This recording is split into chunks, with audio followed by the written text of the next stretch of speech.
many congratulations to William Hensey. If you did just join us over there, William Hensey winning our little competition that we had running. William Hensey is hopefully, if he's around, I don't know. Well done to him, and I don't know if he's able to confirm if he is available next week. We will obviously love to have him on the show, and I know everyone would love to see him on the show as well, so hopefully we can get that sorted.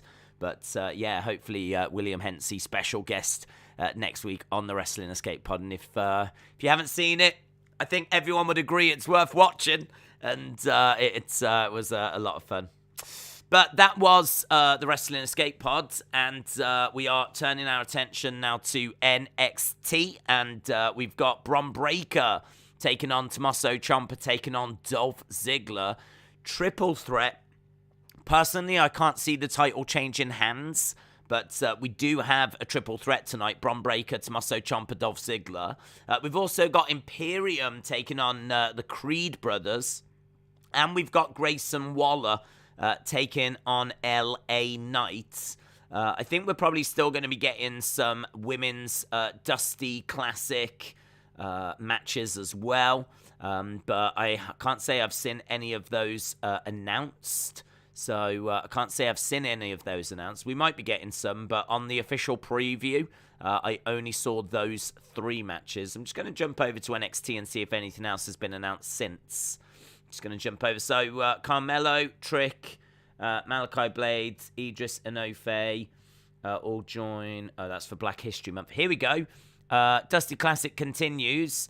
Kaylee Ray and Io Shirai take on Kayden Carter and Kacy Catanzaro. Raquel and Cora Jade against Dakota Kai and Wendy Chu. Now, I think they've spent so much time building up Raquel and Cora Jade that they're pushing them to the final. And I would probably go with maybe Io and Kaylee Ray. I could see it being Io and Kaylee Ray. I mean, those are 2 big names. So we do have, I think, is this the semi-final, these 2 matches? So we do have those tonight as well. And as we said, LA Knight versus Grayson Waller in a last man standing match. Imperium taking on the Creed brothers for the tag titles, and the WWE Championship being defended. Bron Breakker versus Dolph Ziggler versus Tommaso Ciampa. Just having a look, seeing there was a poll that NXT did that's had 2,200 votes, and I can tell you that Bron Breakker has got 59% of the vote. Bron Breakker 59%, Dolph Ziggler 29%, Tommaso Ciampa 13%. I would be shocked if Bron Breakker lost it. I don't see why you would put it back onto Tommaso Ciampa now. I don't know why you would give it to Dolph Ziggler unless you really want to boost ratings and have Dolph as the champion and do some more stuff with Dolph in NXT. But I think for me it probably makes more sense that Bron Breakker keeps a hold of it. So I'm thinking that it's going to go that way. We can put a little poll in the chat, see if you lot think the same or if you think differently. Who leaves as NXT champion? Who is going to leave as NXT champion? Is it going to be Bron? Is it going to be Dolph? Or is it going to be Tommaso Ciampa? So there we go. But what did you think of the full video and the bit in my video where I mentioned you and I called out Jake Paul and I called out Austin? I didn't get that far, but to be honest, I didn't see. I saw that it was 5 minutes and I thought there's no way we're going to have time to play all of this. So I checked to see what the first 2 minutes were like. And see if if there was a point somewhere I could cut it off. So I managed to find about 2 minutes is where the chorus was. I found where I could cut it off, and it work, and so I just went with that. So I haven't seen the rest of it, to be honest. Robin said the only reason Bron could lose is so that he can win it back at Stand and Deliver, says Robin. Is anyone else going to be singing a song into their phone's voice recorder for a while to see how they sound, says Dortnight. Is Dolph really a ratings mover in NXT? Well, probably not, to be honest, but he's the only kind of star power they've got. I mean, there's not really any names down there. I mean, you got Mandy Rose, but I don't think Mandy Rose is moving the dial. Bron Breakker is still new. He's only been around since the end of last year, so he's obviously got great potential, but at this stage, I would say it's nothing more than potential. At least Dolph has been like a former world champion. He's been on TV for a long, long time. I mean, he must have been around for over 10 years now in WWE, main roster-wise, probably going back way before that, actually thinking about it. But you are right, his booking has been so awful in recent times that he probably isn't a ratings mover, but they have gone with Dolph. He is someone that is a very good in-ring competitor, and he can really test people out to see where they are in their development. He's very much like X-Pac. X-Pac used to do that kind of a role. Natalya does it for the women, and I think Dolph Ziggler kind of does it for the guys. So makes perfect sense as to why Dolph is that person. But yeah, you're probably right. Probably not that much in the way of star power. I hope Tommaso Ciampa wins, says Hammer Studios. Yeah, well, we've already had like 60 odd votes in, and we have got 64% for Bron, 24% for Dolph, 12% for Tommaso Ciampa. So at the moment, it seems like a lot of people are feeling the same, that it's likely going to be Bron Breakker retaining. I must say, I mean, I'm quite into tonight. I think, you know, it's always great to have a title match, and you've got one of the most promising up-and-comers in Bron Breakker taking on one of the all-time legends in Tommaso Ciampa, taking on Dolph Ziggler, who's been around since probably before NXT even started. In fact, almost definitely before NXT even started with the Spirit Squad and everything. So, you know, you've got three good names in the title match, and you've got the semi-finals of the Dusty Rhodes Classic for the women, and you've got the last man standing match between LA Knight and Grayson Waller, which has had quite a decent build to it. And you've got Creed Brothers getting their title opportunity against Imperium. So there's quite a lot here. This is a decent little special that NXT are putting out tonight. So NXT Roadblock, I must admit, because of the hype around AEW Revolution, I completely forgot tonight was Roadblock. I completely forgot tonight was the TV special. I think it just got a little bit overshadowed. But either way, we're here now, and I am very much looking forward to it.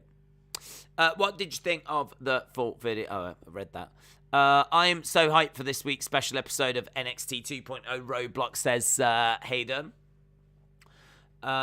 You would never break the chain. I'm not going to go to sleep anytime soon. I apologize if you get a copyright strike, says Edwards. Well, we'll see. I mean, I'm sure it'll be all right.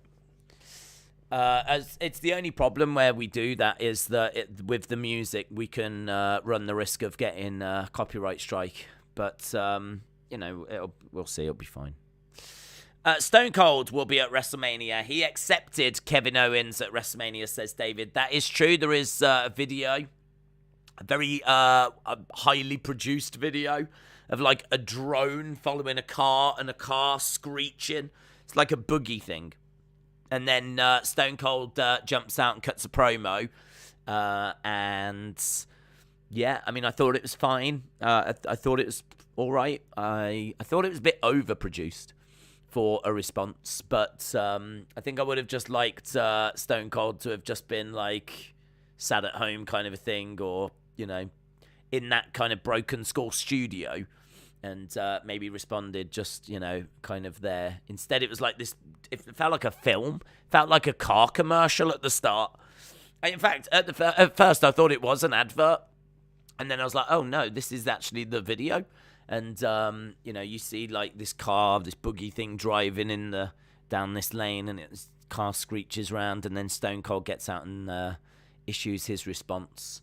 And he said, the one thing I did like that he said in it was, call it a Kevin Owens show, call it a match, call it a segment, call it whatever you want, but I am coming to Texas to whip your ass kind of a thing. And I thought that was pretty cool. So, yeah, it was good. It was all right. So he's accepted. He is going to face him, come face to face with him. They're not selling it as a match. They're not hyping it as a match. They are just hyping it as a segment. But I think we all know how that's going to go. It's going to be, kick to the midsection. There's going to be promo back and forth, kick to the midsection, middle finger, stunner, bish bash bosh. Lovely, done.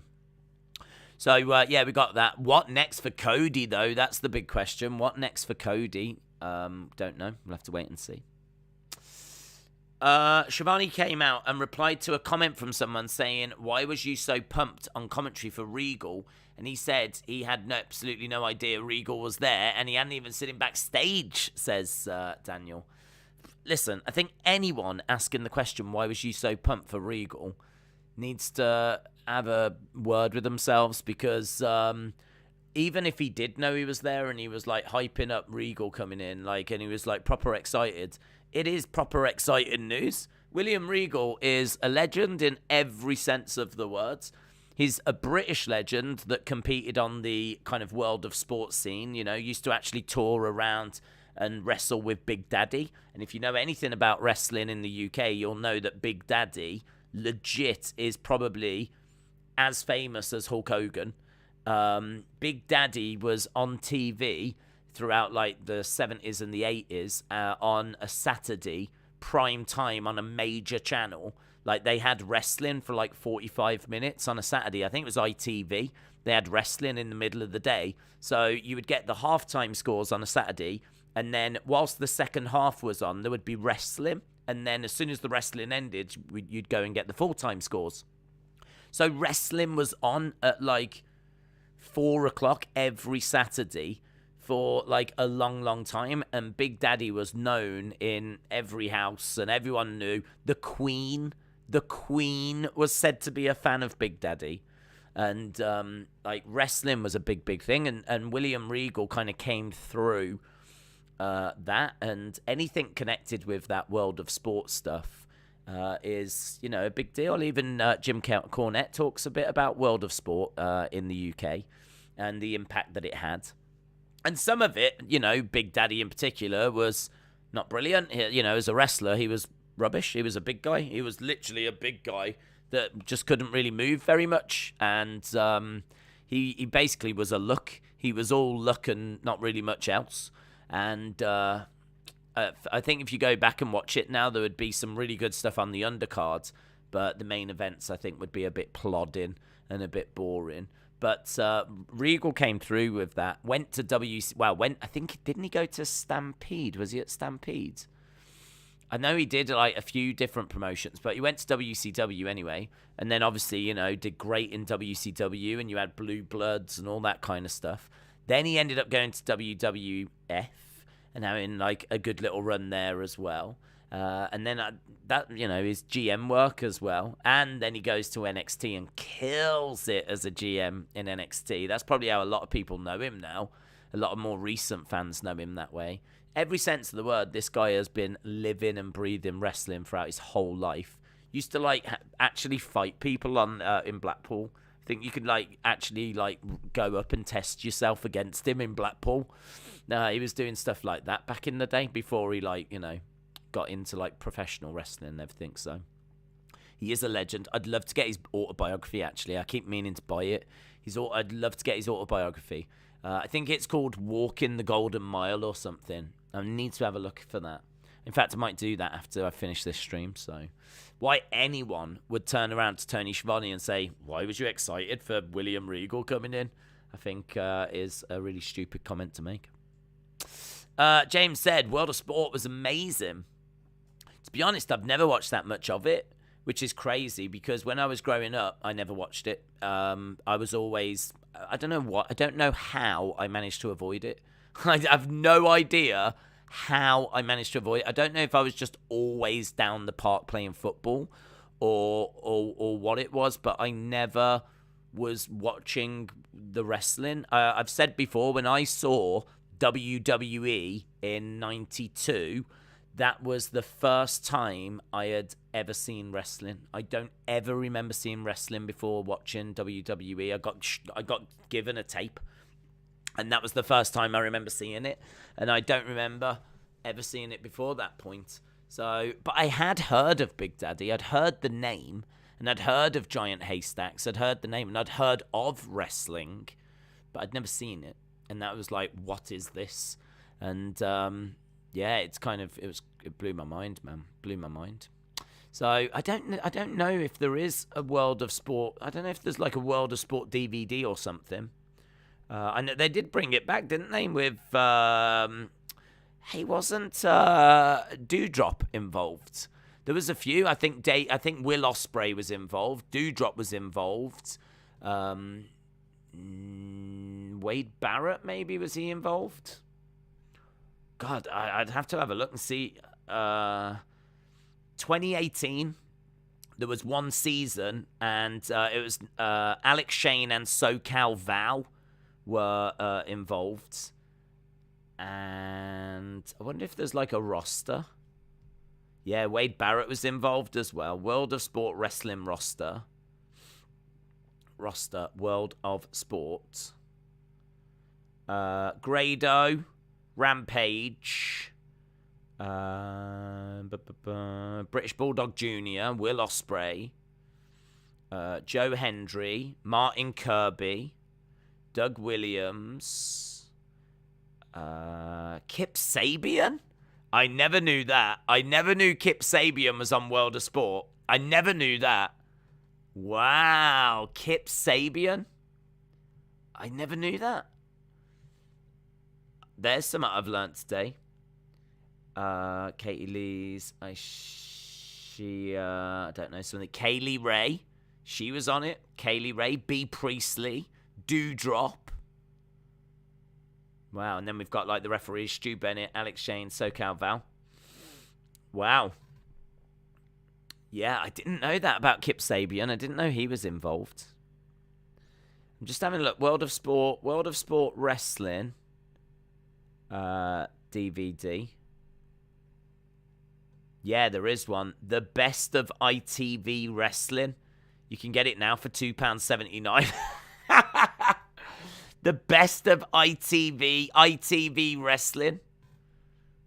Wow. I should get that.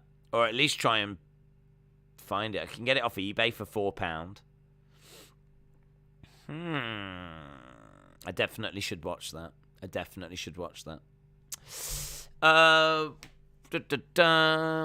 Tony followed up on it and said when the show ended, he went right up to Regal, who had his back turned, and just gave him a massive hug.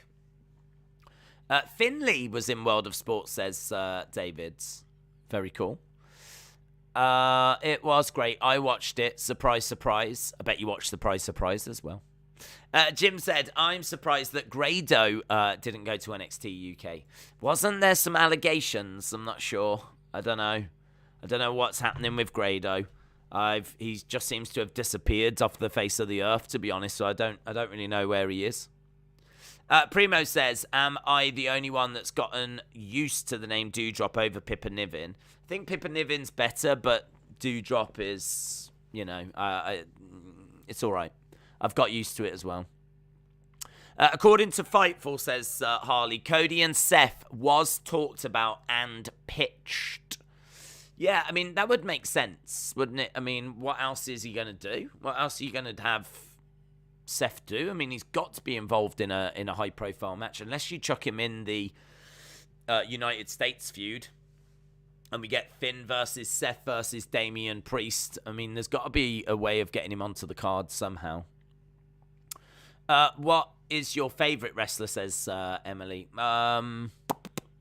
Ever it might be Shawn Michaels. I think his segments were always gripping to me. I think that his story, he was always around the top of the card. I did love Undertaker, but Shawn Michaels is such a special in-ring talent. I might have to go with Shawn. It keeps changing between Shawn and Taker. It really does keep changing between the two. I love them. I love them both, to be honest. So, yeah, probably one of those. Doudrop was called Viper in World of Sports, says James. Rachel said, this will be the end for the semi-finals for the Dusty Classic Trophy and become tag team champions. When it comes to finals ends, there will be tag team champions. So semi-finals tonight, yes. Semi-finals tonight. And then, so we've got semi-finals tonight. And we've got, I don't know when the final is. Maybe next week or something. Not sure. Jamie said, I'm back from the Liverpool match. Did you enjoy it, Jamie? Did you enjoy it? 1-0 to Inter. It was very tense. It was very, very tense. But a good result to get through. I saw Klopp after saying that it was probably the right result, that both teams won one game. But he also said across the two legs, Liverpool were the better and deserved to go through. Edward says, Grado is now in ICW. Is he? I don't watch that, to be honest. It's never really been on my radar. I've seen a little bit of progress, but haven't really been watching too much ICW. It's a bit of a shame, to be honest. But I've got to say, I mean, what with COVID and everything, the whole kind of indie landscape has really changed, hasn't it? I mean, there's really not many shows that are kind of happening at the moment. I think you've got like Pro Wrestling Eve, a little bit of Progress. I think they're starting to get crowds back as well. I'm sure Progress has got crowds back. But if you have been watching their kind of like weekly shows on the network, then you will have seen that they've done a lot in like an empty warehouse. So I do love Cara Noir though. He's great. I've been shouting about him for a while. And eventually, I'm guessing they'll bring him to NXT UK. Steve, your match, Kevin Owens, none other than a ladder match. Jamie said, I enjoyed it. A lot of craziness, but I enjoyed it. A 1-0 loss, not a good result, but at least through. Yeah. Austin says, tonight's NXT card looks good. Did you know that KLR and Doudrop and Millie McKenzie all wrestle for Pro Wrestling Eve? Knew Millie McKenzie, didn't know Doudrop.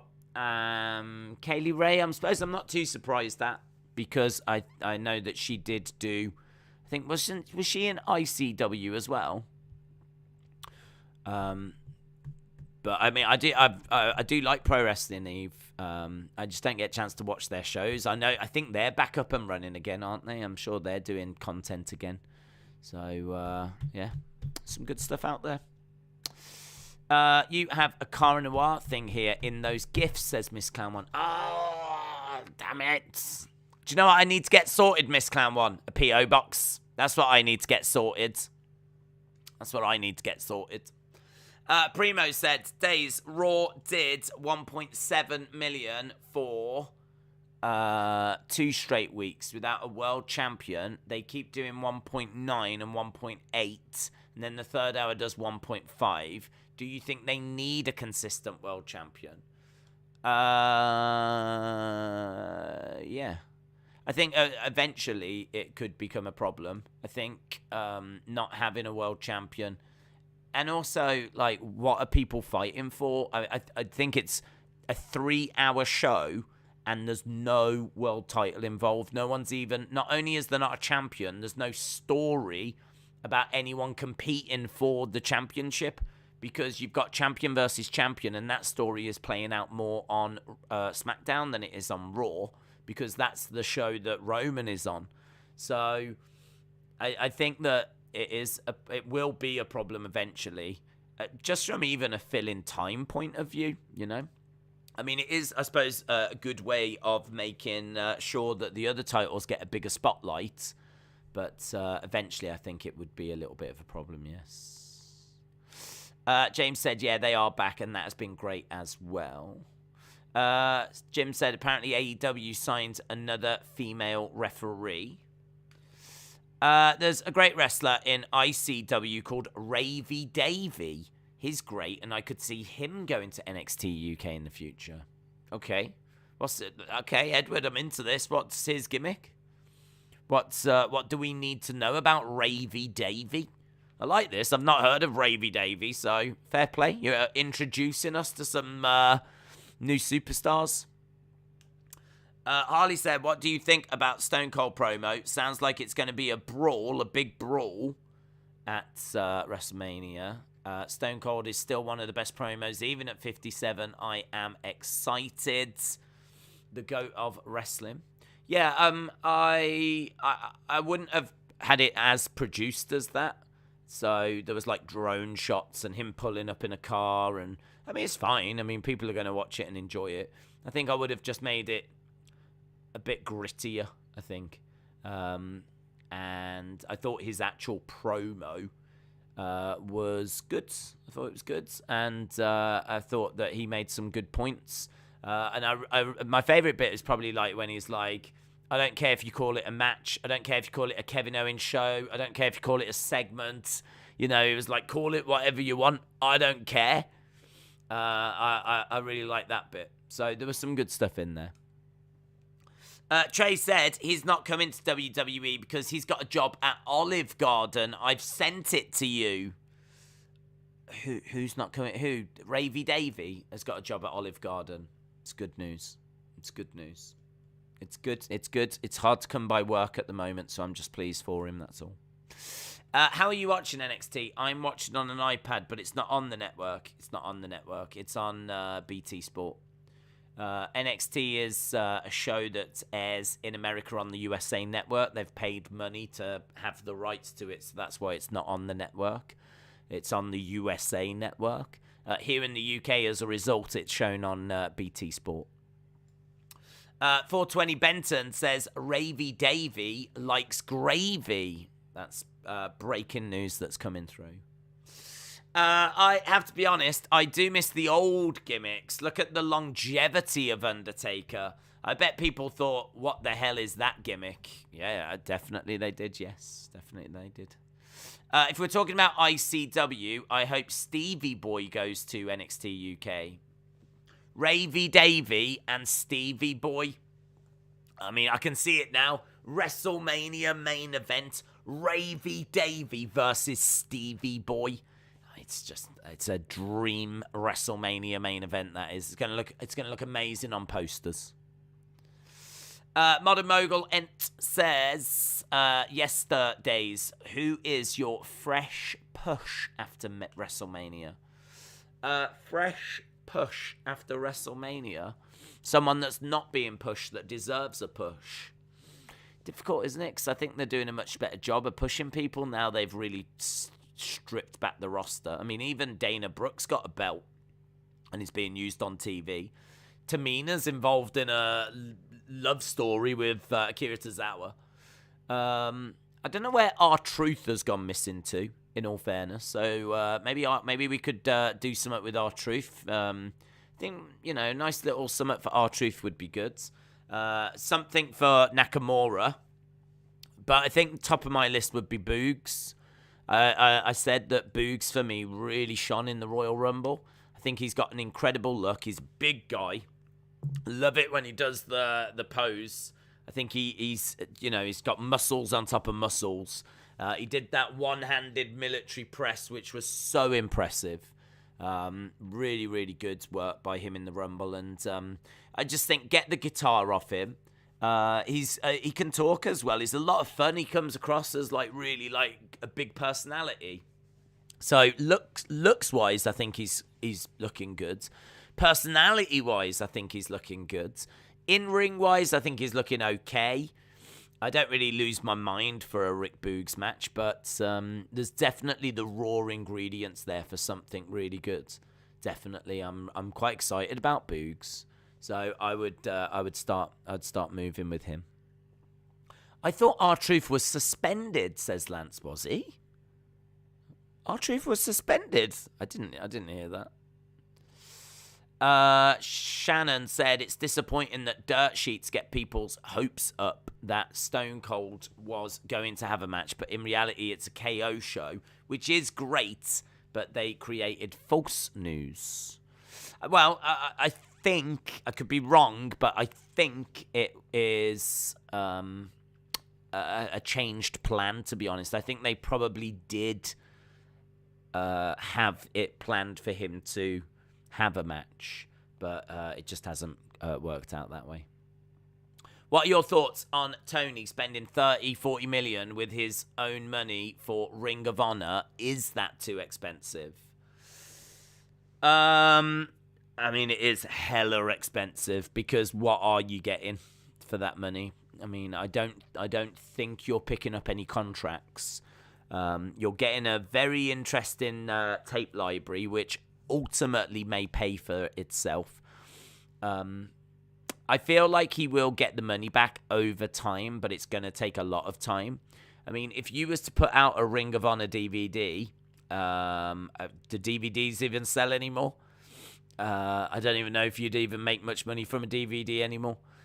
So where would you put it? Where would you put that content? I mean, you need to negotiate with someone that's going to be interested in that footage. And I don't know who that is. He might have an idea. He might have even put the feelers out. And he might have an idea that someone is interested. And that someone would be willing to take all that footage and upload it. And, you know, I mean, it could be good if it goes on, say, Disney or whatever. ESPN Plus or whatever it might be. You know, you can drop all that Ring of Honor footage. And they might also be interested in the ongoing shows then. So, you know, then yes, it would be worth it. If he could turn around to someone like ESPN Plus and say, listen, if you give us X amount of money, not only will we give you a wrestling show exclusive on your network every week for 2 hours, right?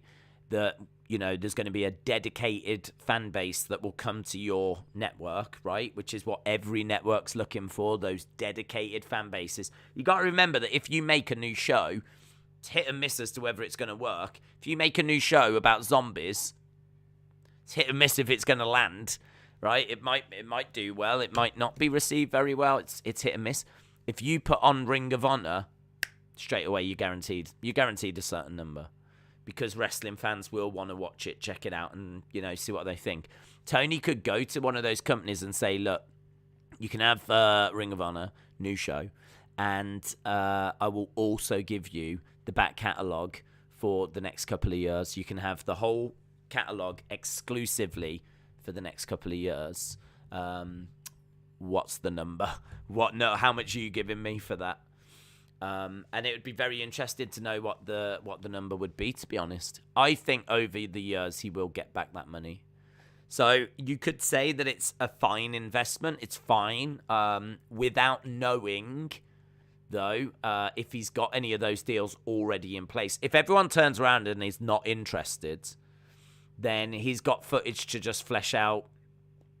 You know, you can do documentaries using that footage. You'll get use out of the footage, out of the video library. He can put matches onto YouTube and make some money that way, but you ain't going to make loads of money that way. It's going to a network's the better way forwards. I feel like it will pay back in time, but it is a big investment. There's no denying it is a big investment. But if you own it for a long period of time, then that's you know, eventually you've got to be able to get it. Got to be able to get it back. That money back over, you know, years and years and years. King Savage said, your thoughts on Brock winning the title and Roman becoming face? I'd bet my house that's going to happen. I wouldn't want that. I think that Roman has been brilliant as a heel, and to be honest, we need to build towards him and Rock. So until we've done him against The Rock, I wouldn't change anything or touch anything.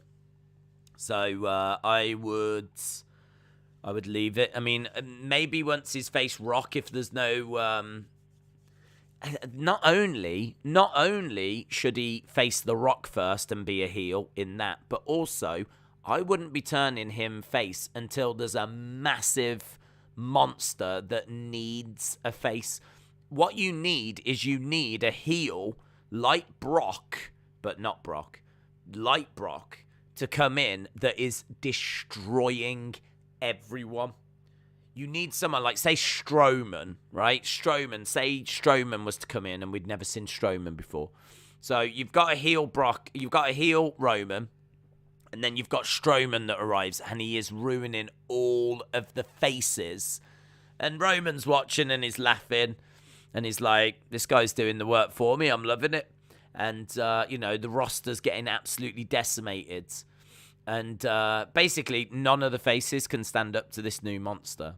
And it gets to the point where, a beloved babyface is being beaten up. And who's going to save this babyface? There's no one left. Then Roman comes down. And Roman can go after, Braun and beat him up and everything. I mean, not Braun, but someone along those lines. And then it can, that could be a great turn. It's kind of thing they did. It's a wonderful story. It's a story that's been told a few times. It reminds me a lot of Yokozuna in 93.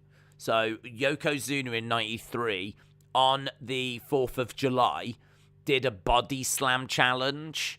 And so he stood on the USS Intrepid, on this warship. They set up a ring on a warship, right? Set up a ring, and they invited NFL stars. They invited other wrestlers to come down, and all you had to do was slam Yokozuna. No one had ever done it, and you had to power slam Yokozuna. And Yokozuna was mocking America on the 4th of July, saying no one would be able to do it. And all these great NFL stars tried. No one could do it. All of these baby faces came down to Tonka and Crush, Steiner, Rick Steiner, Scott Steiner, the Macho Man. All tried. None of them could do it.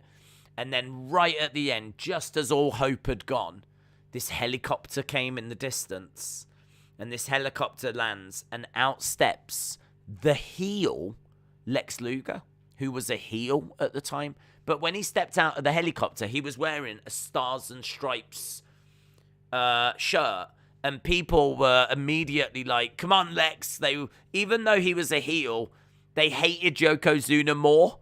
And so even though they didn't know that he had, turned face yet, he was still coming down to the ring to seemingly stand up to Yokozuna, seemingly stand up for America on the 4th of July, wearing a Stars and Stripes shirt. So even though he's a heel, he was still getting a good reaction because the crowd were like, well, this is our only hope. We know Lex is American. This is our only hope. So Lex made it down, got in the ring, forearm smash, scoops up Yokozuna, slams him down, jumps onto the rope, celebrates. All the crowd celebrate with him, and off we go. Lex Express, all of that. Their face turn is sorted. So, you can do it whereby you have a monster that no one can stop, and the only person that could do it could be Roman. And then, imagine that. Imagine you've got someone just going crazy, beating up all the faces. Who's going to stop them? Who's going to stop them? And then Roman's music hits, and out he steps. And he stares at the monster in the ring, hands his belt to the wise man, and just starts making his way down to the... Oh, God, it would be so good. Be so good. That would be so damn good. And that would lead to a massive match between whoever this monster would be. But I wouldn't be doing any of that personally until we get to past next year's WrestleMania. Lance said, that's awesome. I've never heard of that. I don't know. I don't know where you watch it, to be honest. I feel like there was a documentary on the WWE Network about it, but I remember it from when I was young. I remember it happening live. It was in 93, which was the first full proper year that I watched WWE, because I got into WWE at the end of 1992. So, in 93, I mean, Yokozuna was like 500, 600 pounds, and billed as being from Japan, and billed as being like this sumo wrestler.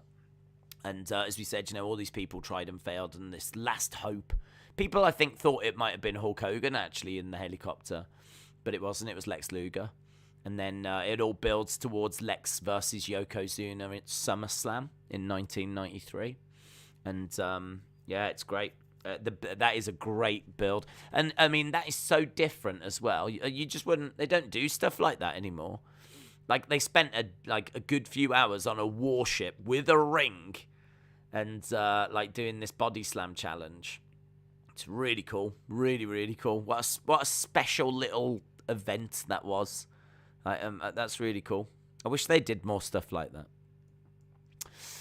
That should have been the way the Fiend was treated, says Erase Your Minds. Days, Ravy Davies' gimmick is hard to explain, so you would have to Google him. Right, where are we? 4 minutes to go. 4 minutes to go. Never say never. Look at the Cody thing. That's true. Never say never. Thank you all, Shakeem. Shout out to you. So we are getting closer towards NXT, and we've had over 300 votes. Over 300 votes. 63% of people reckon that it will be Bron Breakker that is going to be successful tonight. We've got 28% of people thinking Dolphin. Only 9% of people thinking that it will be Tommaso Ciampa. Alex said a 2K22 QR code contains 5 Rey Mysterio cards, 5 Dominic Mysterio cards, a 2K22 card pack, a tag team support card, and 2,000 super coins. That's an F3 of Dom and Rey tier for super card. I don't know what that means, to be honest, but I'm guessing that's a lot of goodies for people that play super card. Yoko went from £505 to over £700 during his time in WWE. Channel Name said, right, Hogan was originally going to be that guy from the helicopter, but he was leaving for international shows. I didn't know that. I didn't know that he was meant to be the original guy. That's interesting. Edward said, Ravy Davies' nickname is the Fresh Prince of Drummond Square? The Fresh Prince of Drummond Square. There you go. Well, if people want to find out more about Ravy Davy, they can do exactly that. I just watched the Lex Yoko on YouTube. Oh, it's great. It is great. I love it. I remember they showed clips of it on Raw. I mean, you couldn't watch it live. It wasn't recorded and shown as a show. Sadly, it was like Madison Square Garden at the weekend, where you just heard about it. And you saw clips on Raw. It was the exact same thing with this. So on Raw, they showed you the different people that tried and failed. And then they showed you the helicopter landing and Lex coming out. And the crowd not being quite sure at first because he was a heel. He was known as the narcissist and he was always posing and loving himself. So when he first came out, people aren't too sure. But I think the fact he was wearing a Stars and Stripes shirt and the fact that they'd seen everyone try and fail and the fact that he was the final hope. And he's makes his way. And he had a metal plate in his arm, and everyone knew about it. It'd been a big part of his early storylines. And there was a lot of talk about, is that a weapon? A little bit like Bianca, actually. You know how Bianca's got her hair, and people are asking, is that a weapon? Well, it's part of her, so is it a weapon? It's a bit of a grey area. They did the same with Lex Luger. Lex Luger had a metal plate installed in his arm, but it was from an accident. But what's he meant to do? He's got a metal plate, and he was knocking people out with this metal plate. So people knew about this metal plate in his arm. I can't remember which side it was, but he smacks Yoko with the arm. Everyone's like, "Oh my god!" Because everyone knows about the metal plate. Yoko's like, and then he picks him up, slams him, and it is great. It is great. Harry, shout out to you. Do you think a wrestler has to go from face to heel in order to be legit? No. No, I mean, you can have people that are faces. You don't need to turn heel. The problem is, if you're being shoved down people's throats and they don't like it and they don't want it, then, you know, it's that's when they need to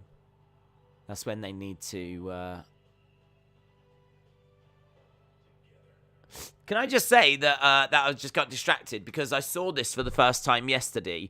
They say the then, now, forever together. So they never used to say that. Then, now, forever together. So that's all part of the open now.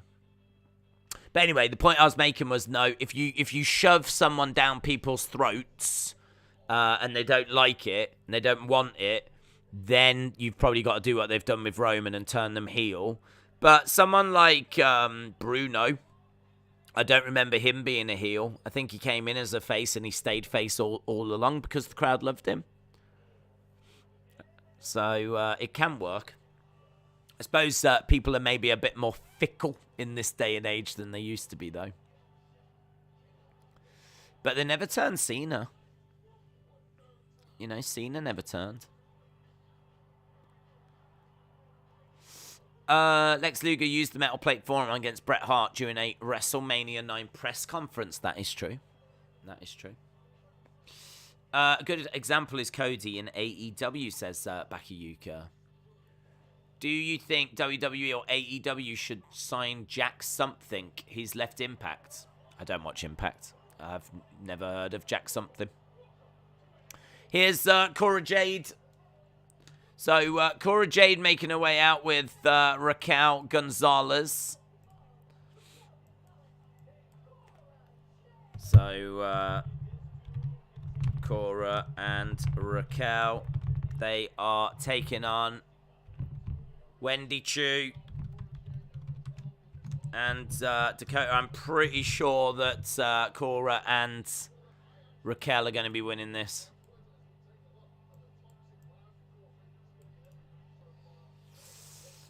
Just seeing Toxic Attraction they're watching on.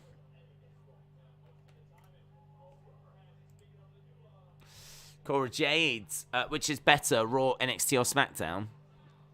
Honestly, I think they change all the time. I thought that last week was not a great week for wrestling. I did enjoy Revolution at the weekend, and I thought that SmackDown was probably the better show. I wasn't crazy about Raw last week. I think Raw last week set a bad tone. Raw this week I thought was much better. But last week, it was like 2.5 hours of really not much happening. And then the final half an hour did give us some stuff. But I thought that this week's Raw was a little better. We're up and running with Wendy Chu in there with Cora Jade. I don't need that in my life. Wendy Chu is down and Cora Jade's telling her to be quiet. She's sleeping. Raquel goes to drop an elbow. Hear me out, Days. Brock Lesnar defeats The Rock, and The Rock never faces him. After that now, The Rock wants to defeat Brock Lesnar because he defeated his cousin. That sounds more interesting. The Rock wants to face Brock. I could understand The Rock wanting to face Brock because he defeated his cousin. That sounds more interesting. I would disagree. I don't think that Brock against Rock is more interesting than Roman versus Rock. I think Roman versus The Rock, and the fact they're related, and the fact that Roman has been, head of the table and bullying people and really giving the family a bad name. I think that's a lot of people's dream matches.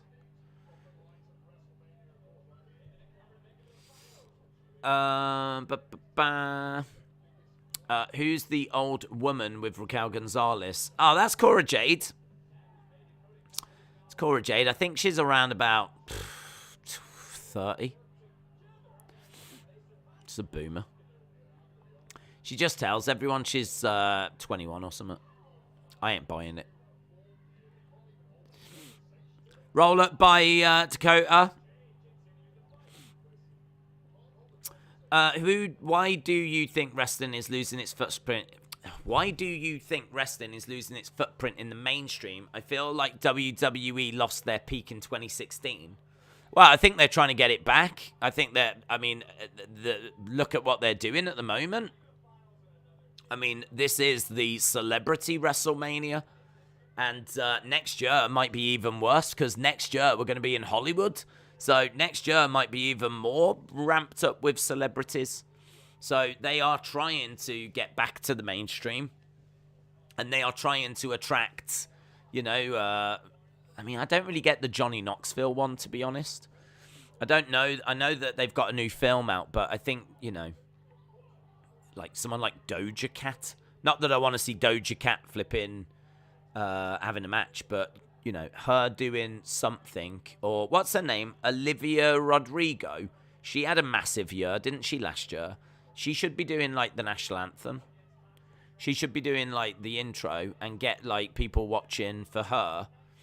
I've got no problem with Bad Bunny doing the national anthem. Bad Bunny, like, top streaming artist.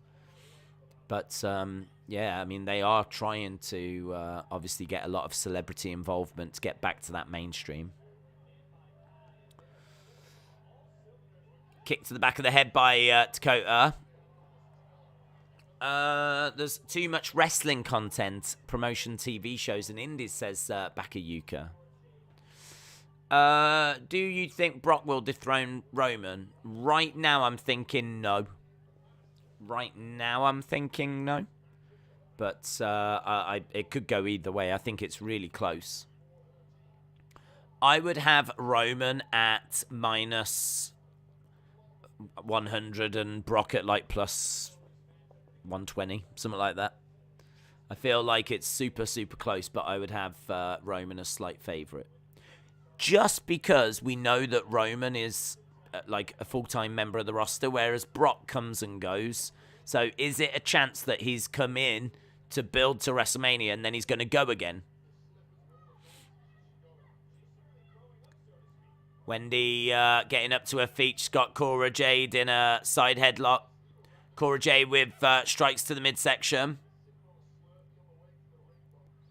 Trying to pick up Cora Jade. Jade back down on her feet.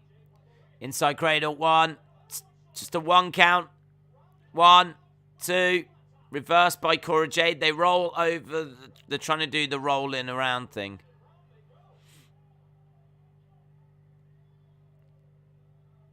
Okay, they're doing the roll thing. 1, 2. Kick out. They meant mainstream of pop culture, not celebrities. Wrestling is no longer pop culture like certain musical superhero flicks. Yeah, but to get into the mainstream of pop culture, you need to have like pop stars and you need to have like celebrities on. It's the same thing. If you've got Logan Paul on the show, then you're going to get, hopefully, what they're hoping is Logan Paul fans watching. They want Logan Paul fans watching because they're hoping that those fans will then stick around. You know, they don't want those fans really to just watch this one show. They want them to watch it, enjoy it, and stick around. You know, they tried it last year with Bad Bunny. They were hoping that Bad Bunny fans would watch and would then, you know, some of them, a percentage, even if it's only 5%, would stick around. So they're trying to get like Logan Paul fans, trying to get NFL fans, they're trying to get music fans, they're trying to get again, the Johnny Knoxville one's a bit weird to me. I don't know what fans are there of Jackass. I don't know, like they're, you know, are people really going to care that Johnny Knoxville is having a match? Is that something that's really going to move a dial? I really don't think it is. But anyway, I think they're trying to get into those kind of fan bases and into those fan groups so that they can get back into the mainstream. They're trying to show that like all these celebrities are, you know, at WrestleMania and trying to get those fan bases to watch. They're trying to do that roll around thing. Yeah, it's where they're like in the small package and they keep reversing. I've seen that spot before where 1-2 and then it gets reversed over 1-2 and then they roll over again 1-2 and then they roll over again, and it's, must admit, this match is not landing for me at all. I think like I got a bit annoyed at the start of this match where there's one person lying in the ring pretending to be asleep and Cora Jade going, shh, she's sleeping, and walks over and tags in like Raquel Gonzalez, and it's just, I don't mind gimmicks. Like, I like gimmicks, but when the bell rings, I really think, for me, my line is, once that bell rings, this should be two teams trying to beat each other, and like, some of this silliness is just a bit too far for me. And it does just seem to be the way that wrestling is going, to be honest. It does seem to be that they've got an appetite to do this. I say wrestling, I keep having to remind myself, this is sports entertainment. This is sports entertainment. I have to keep saying that. It's not pro wrestling. Even WWE don't want to acknowledge it as that. They are. This isn't pro wrestling. It's pro wrestling based, but it's sports entertainment. Cora is 36 years old. She is a divorced mother of two whilst waitressing at a Denny's restaurant. That's it, Robs. Now the truth's coming out, buds. Now the truth is coming out. Real said, I love Jackass. I don't like dealing with jackasses in real life. That's fair play. Kind of said, celebrities, in my opinion, are not helping WWE. Well, I think they could.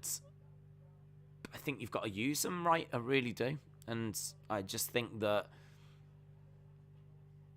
I just think a lot of their fans are just going to look at them having a WWE match as them doing something that's, you know, a bucket list thing for them. It's not something that I think their fans are really going to be that engaged with. And I certainly don't think their fans are going to stick around. You know, like Bad Bunny, for example. I think Bad Bunny fans that enjoy his music, most of them won't have watched him in WWE. Those that are hardcore fans will have watched him and would just be pleased for him that he's doing something that he loves to do and that he's doing his bucket list thing. And that's it. No, I really don't think there's much of a percentage that stuck around after. I don't know there's many that watched and went, no, I really enjoyed that. When's the next show on? Tomorrow? Man, I might watch that. I don't know. I just don't know that it's having that effect. Big kick here by Cora Jade. Harley said Bad Bunny did help WWE a lot, to be fair. What are we basing that on? What numbers have we got that shows that? I don't dispute for a second that he didn't bring guys into the product. I don't dispute that for a second because he is the #1 streaming artist in the world. But I would argue that he did more harm than good by having the match. If he'd have turned up and done the national anthem or done the song at the start, he would have still got the eyes on the product. It would have been the exact same, but we wouldn't have had him hitting flipping destroyers on the Miz. Double knees by Cora Jade. Raw is in Jacksonville on Monday, which is interesting, says Harley. Primo said, say a small percentage of those celebrity fans stick around. How do you keep them when you provide endless rematches week after week? Well, I mean, that's a whole separate problem, isn't it? That's a whole separate thing. Is the shows, or are the shows engaging enough to even keep people around if you do manage to achieve that? That's a whole separate conversation.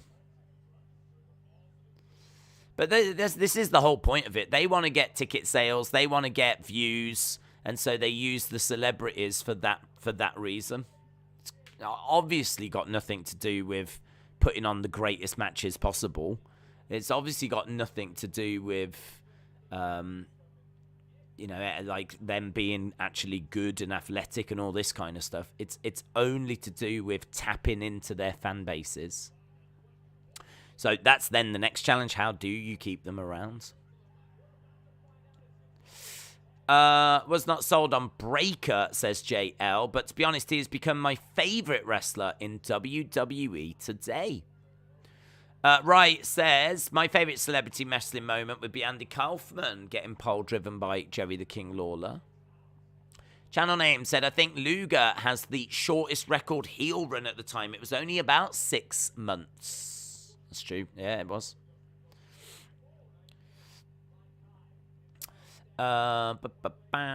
This match is getting better. Yeah, we have actually moved to like some decent action in this match.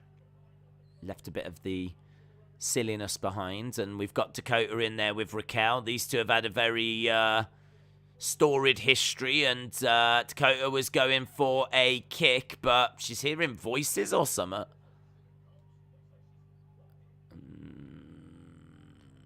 She's going to go for it again, and she does go for it, but she gets caught. Picked up. She goes down to one knee. Slammed down. Was that reversed? I don't even know if that was reversed or not. We've got Dakota in one corner. We've got Raquel in the other. She's going to charge around for the kick. She lands the kick. Wendy tags in. Wendy Chu going up top. Dakota tags herself in as well. Wendy Chu splashes down on Raquel. Double stomp by Dakota. 1, 2, 3. Wow. That's a fair play. That's an upset. Did not. Definitely 100,000% did not see that happening. Did not see Wendy Chu and Dakota winning that. I thought that they've spent quite a bit of work building up Raquel and building up Cora Jade. And they even showed them training together. So, fair play. Fair play. The match might not have grabbed me, but the result is a shock. We saw Toxic Attraction come down and beat up Raquel Gonzalez.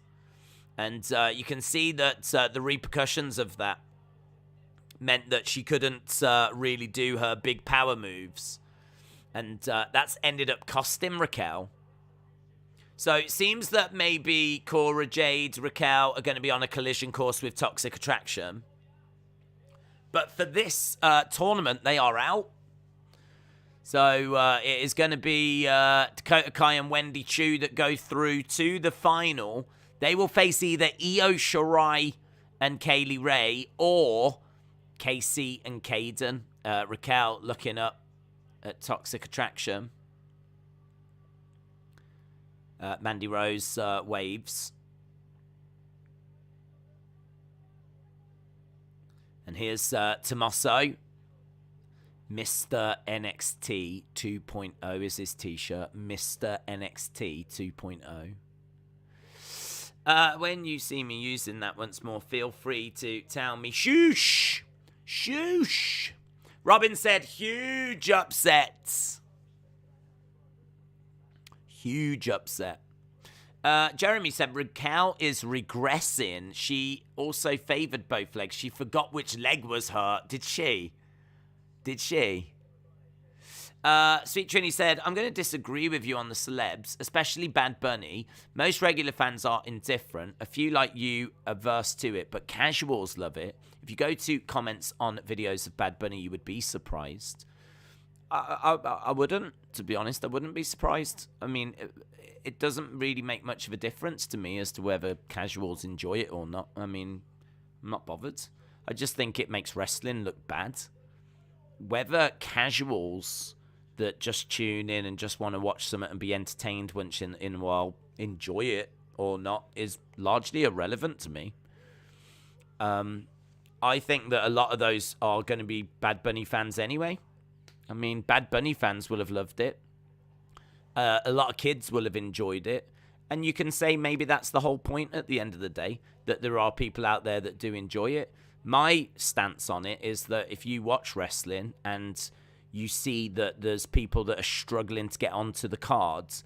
You know, there's people that are getting released like Cesaro and Fiend and Strowman and Billy Kay and all these kind of like people that can wrestle get released, and there's no spot on the card for them, but instead we can find a spot for Johnny Knoxville, and we can have Bad Bunny coming out and wrestling.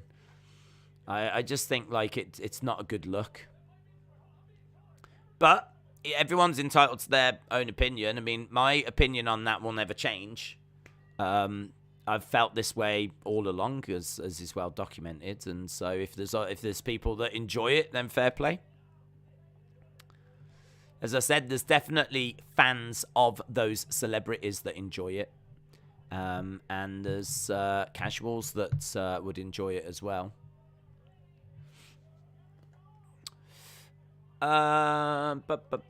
Still waiting to see how much money Revolution made, says Zoom Station. Anthony said Raw is in Jacksonville. That is AEW country. We just saw Creed Brothers attacked outside. Right, we are at commercial break, and we're 20 minutes into the show, and quite a shock for the first match, to be honest. Quite a shock for the first match. Justin said the Creeds are hurt. Frankie says, if you only cater to hardcore or internet fans, there would be no WWE. Well, I would disagree with that. I mean, like, wrestling by and large gets by without celebrities. It's not like we get celebrity matches all the time, is it? So it's, you know, it's not a case that, like, wrestling struggles. Listening to like hardcore and like WWE fans, listening to the fans, I think that's something that AEW do really well. AEW are very good at listening to their fan base and doing stuff for their fan base, and it seems to be working out all right for them. Seems to be a lot of hype and excitement around what's going on in AEW at the moment. So WWE's business, I keep having to remind myself it is sports entertainment and it's not pro wrestling, and I keep saying this. It is sports entertainment, you know, and as a result, you just have to look at it and go, well, that's what they want to do, you know. It's a show, and that's what they want to do. I just really wish that it was not the way they did it, but hey ho, I've you know, come to terms with it a long time ago. I can't watch anymore. Creed Brothers look bad. Don't they give acting lessons anymore, says Jeremy. Celebs bring in their viewers and the promotions get crossover on social media. Right, we're at nearly 500 votes here. Thoughts on Vader going into the Hall of Fame? Yeah, well, about time. Yeah, about time. Been sick of waiting, to be honest. Been sick of waiting, and it's great that he goes in. I just wish that he was around to do it. I just wish that he was around to actually go in, because I'd love for him to be doing that induction speech, and I know it meant a lot to him. So, yeah, it'd be great for him to go in. It's good. It's all positive. Sweet Trini said, WWE fans confuse themselves, though. Goldberg appears and the internet goes crazy. But in the arena, they are chanting Goldberg, Goldberg. Primo said, do you think Tony listens and caters more to internet fans? Is that what prevents AEW from growing a bigger fan base? No. I think what prevents them from growing a bigger fan base is the network they're on. Because if you look at when WWE have to go on to like FS1, like they take a massive hit in their views. So I think the network has got everything to do with it. You put AEW on Fox in the same time slot on a Wednesday, and I bet it does over 1 million. So I think what is restricting them is the network that they're on. I think they are listening to the internet, and I think they're catering to their fans. I think they've managed to maintain around about 1 million or so, and you can criticize them. There's definitely plenty of things you can criticize AEW about. But 2 to 3 years in, and, they're still keeping a strong number. And if they can get to a bigger network, if you was to put them on at the same time as Raw, in that time slot, even on this current network, it could be interesting. Could be very interesting. Tiffany is making her way out. If you was WWE, would you debut Cody in Jacksonville? Not specifically. Not specifically.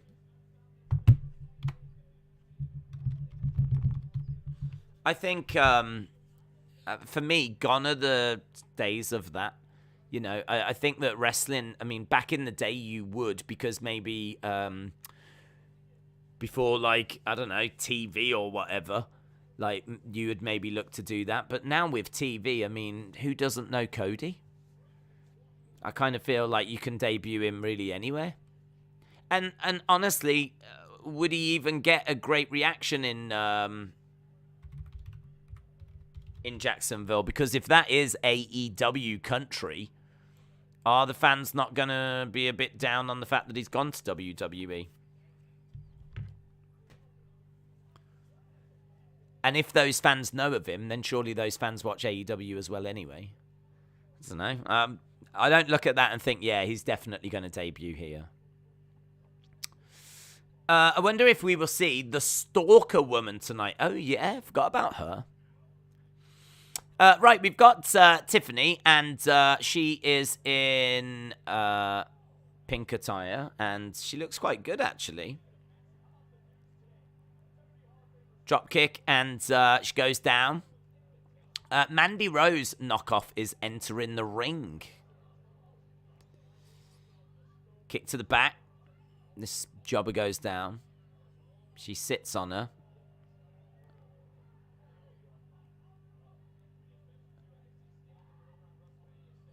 Face first. 1, 2. Her ring attire does not leave much to the imagination.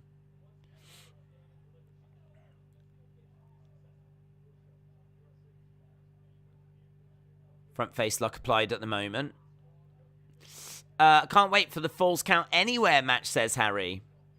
Primo says TNT does 1.8 for NBA playoffs on Thursdays. Whenever AEW is bumped to a Saturday, the show replacing them does 3.8. What, for the NBA on a Wednesday? I would say that's a little different because the NBA's been around for how long? AEW's been around since 2019, and I still think that for them on a Wednesday where there's no kind of wrestling around, that number they get is all down to them. If they were to even stay on that same network and move to a Monday in the same time slot as Raw, that could be interesting, because then they could really advertise that, Monday night is wrestling night and there's a new king in town, a new alternative. And we saw how competitive WCW was at that point. But I think for them to be out on their own on a Wednesday is impressive. And if they were to even be on a bigger network, I think they would get even bigger numbers. You put them, as I said, onto a Fox or onto a USA network, I would expect them to be above the million mark. There was some smoke that was shown there, and a real distraction. A distraction by Shirai. And the smoke came out. She delivered a kick. Probably none.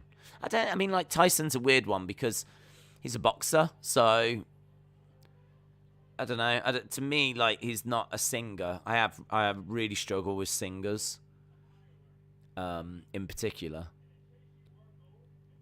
At least Logan has got a wrestling background and has gone, 12 rounds with Floyd Mayweather. Him stepping in there, and he's got a size advantage over Ray in particular, and I think he's even taller than Dominic. I mean, he's taller than The Miz as well, so I kind of look at Logan and I'm like, I'm not crazy about it.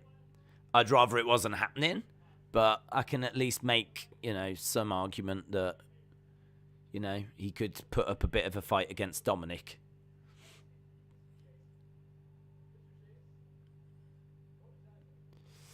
So, yeah, I don't know. I don't know that I have one, to be honest.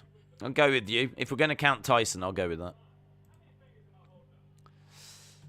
that. Tyson said you'll see him 100% back in WWE. We've got a Chase University thing at the moment. From Jobber to Jobber University. Did you know Jake and Logan versus Kevin Owens and Sammy was planned last year, but Jake said no, says Anthony. I didn't hear that. Right, up next we've got Carmelo Hayes. Carmelo Hayes coming up next. Tell you what, we've had 2 matches so far. We've had 2 surprises so far.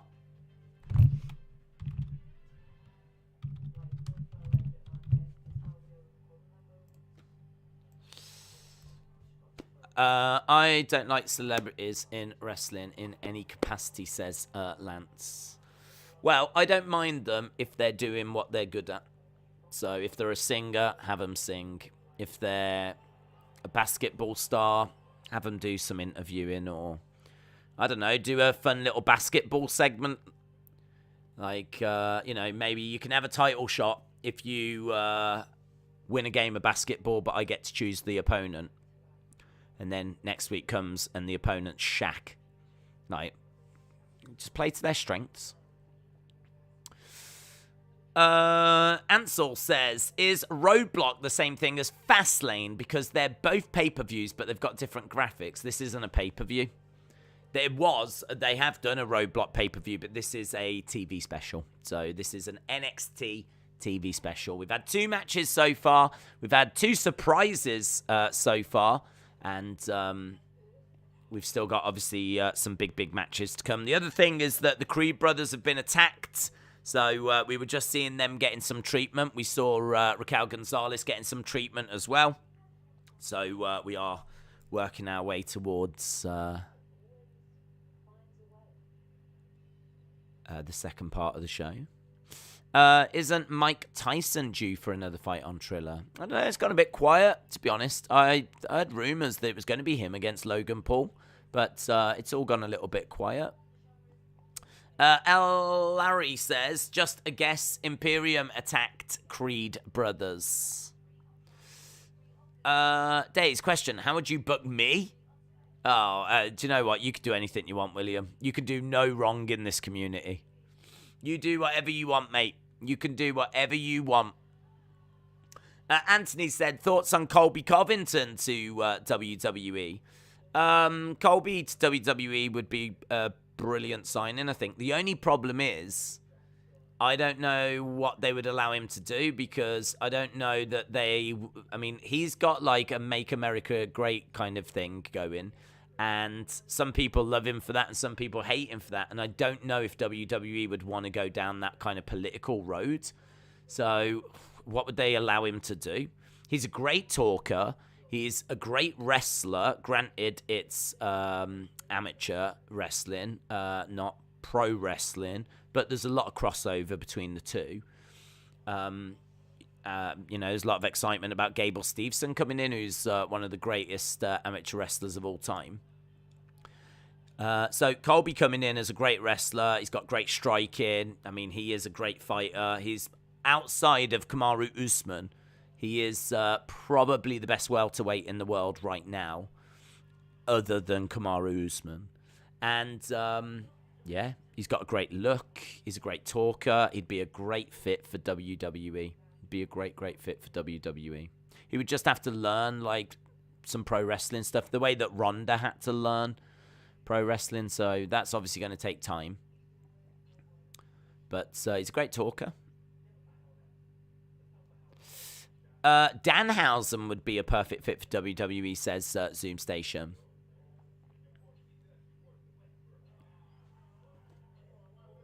Right, we are in a barbershop with Carmelo Hayes. Rob said, I would book you as the sexiest man that wears Daisy Dukes. Farbda said, Gable Steveson should debut the day after WrestleMania. Legend Killer, shout out to you. Channel Name said, what did you think of Lawrence Taylor in WWE? Well, to be perfectly honest, I mean, I was relatively young when it happened. I did watch WWE, of course, at the time. That was WrestleMania 11. So I started when I was watching WrestleMania 9.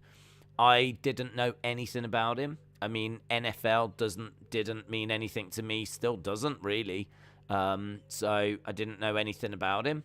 All I knew was that there was some guy that was going to face Bam Bam Bigelow, and I felt like it would be quite easy for Bam Bam Bigelow to get the win.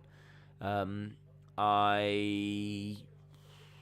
like that just for the fact that it got Bam Bam into the main event. I liked Bam Bam. He was someone that I really enjoyed as a kid, with like the flames and the tattoo on the head, and he had a moody look, and he was someone I thought would have achieved more in WWE, but don't know, they just never quite pulled the trigger, did they, on him and have him go to the top? I don't know why. I don't know why they didn't think he was marketable. I could definitely see him walking out with the WWE Championship over his shoulder. He's a kind of a Kevin Owens kind of guy. Maybe not a talker like Kevin Owens, but he's got that kind of, a decent size to him, and I could see him. If Kevin Owens can be champion, Bam Bam could have been champ. So I liked him. I liked Bam Bam, so I liked it for that. But the Lawrence Taylor match didn't do anything for me, and it's not a match I ever go back to. It's just kind of nice that Bam Bam got to main event. There was one NFL star that did strike a chord with me, and that was William the Refrigerator Perry. Right, I definitely remember him as a kid, and the reason why he stuck out was because I thought it was funny that he was called the Refrigerator. So he was someone that I always I kept an eye out for. He was never really around, though, when I was watching, but he was on some of the older videos. I think he might have been in the WrestleMania 2 Battle Royal. Here's Lash Legend.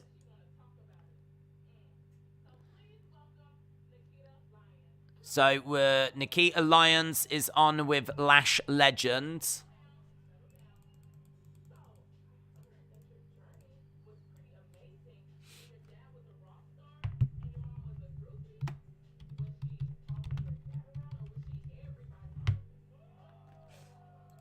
Was your mum following just your dad around, or was she everyone's groupie?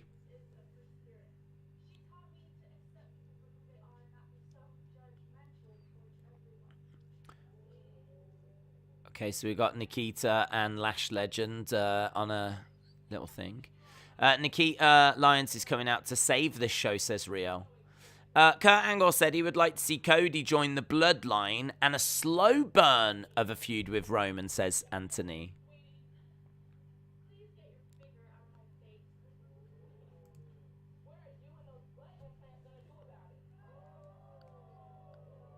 What are you and those but... I'm all natural.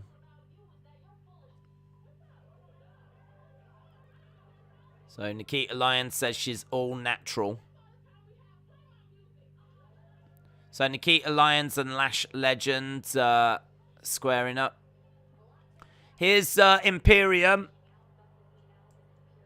So we've got Imperium with Mackenzie Mitchell.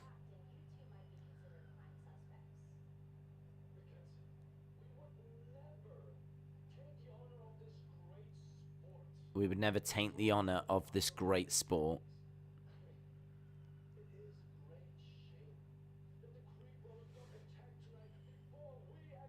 It's a great shame they got attacked.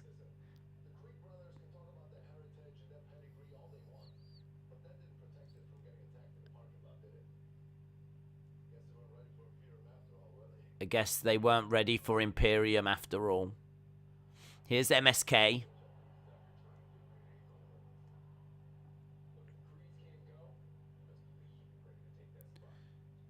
If the Creeds can't go, then you best believe we're ready to take that spot. So it looks like we're not going to get the Creeds tonight. I wonder if the Creeds really are injured or something. It's weird to like advertise the match and then like pull it during the show. I wonder if there is like a legit injury there. LA Knight against Grayson Waller then. LA Knight against Grayson Waller. Did you hear that Tony Khan said in an interview that he is taking full credit for AEW, and that was also a reason why Cody wanted to leave? Did you hear Tony Khan said that he is taking full credit for AEW? I'd want to hear that first, to be honest. I would be surprised if Tony went in an interview and said that. Did you watch Stone Cold video? I did, yes, I did. Corvid said, did they just turn Nikita Lyons racist? That's a bold move by WWE. I did not pick up on that. Tim said that segment was bad. LA Knight is here. Austin says, boo. I wanted the Creeds. What is your favorite Sasha Banks that you have from NXT? What do you mean? Sasha Banks memory match figure? I mean, I think the best Sasha Banks match for me would be her and Bayley at Brooklyn. I think her feud with Bayley, actually, that led to a couple of rematches. The one where Izzy was at ringside, she snatches her, like, is it like a Bayley headband or something, and chucks it on the floor, and Izzy starts crying. Like that was a good feud between those two. I mean, Sasha and Bayley have got great chemistry. So it's a bit of an obvious answer, but I do think it was, for me, the best, because it was Sasha as her she was at her most boss-like then. You know, she calls herself the boss now, but I don't really know how it shows itself now. Back then, she kind of came out in a car and she had like bodyguards and everything, and you know, she was being like, she got driven into the Barclays Center. She was the boss. And it was good. It was really good. And, you know, Bayley was the huggable one with the wacky inflatable arm people. And it was good. Proper heel, proper face. Great match. It's still regarded as one of the best NXT matches, isn't it? I bet Days laughed when Izzy started crying. I did. I don't know that. I don't think there's a watch along for it. It's just a real shame. 'Cause you would never have seen a happier person in your life. I had tears of joy. I did, rolling down my face. Watching small children get bullied is literally my favorite thing. Anthony says, Meltzer says WWE can't sign Cody until Friday legally after the Go Big Show finale. Amin said Sasha Banks is awesome in the ring. Bayley is insufferable, says Real. Rise said, would you consider a handlebar mustache or a goatee? Probs not. I don't really tend to think about it that much, to be honest. If anything, it's just an inconvenience. Saray should have a better, memorable championship run than Mandy and Raquel time with the championship. NXT 2.0 feels developmental, if that makes sense. It does. I completely agree, Nando. It does feel like a developmental. It feels like they're trying stuff and not everything's going to work. And it feels like some of the promos are a little bit off, and there's, do you know what I mean? Like maybe at times some of the impact of some of the promos is a bit flat. Maybe sometimes some of the things they do in ring doesn't quite work. Yeah, it definitely feels like it is developmental, and there's a lot of trying things, which, you know, I got respect for that. But that does make sense, Nando, yeah.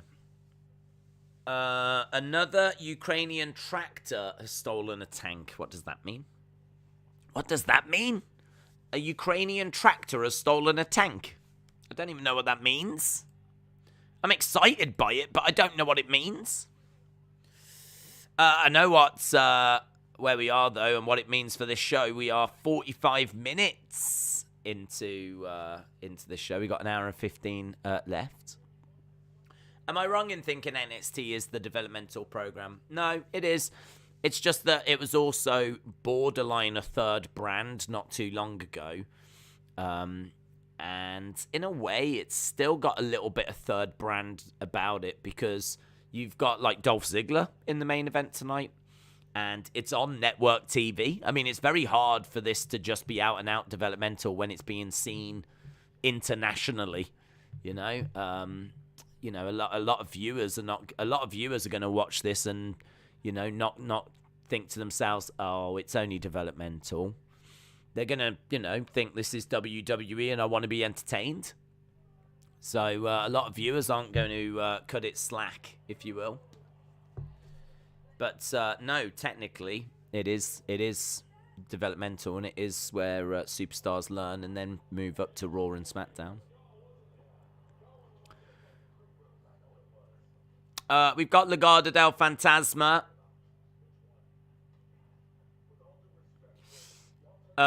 It means a Ukrainian farmer with a tractor stole a Russian tank. Really? Fair play.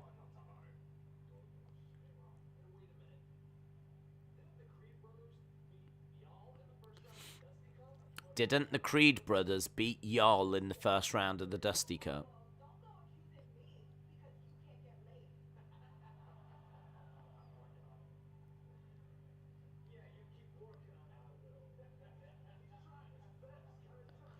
Okay, we got Brooks and Jensen.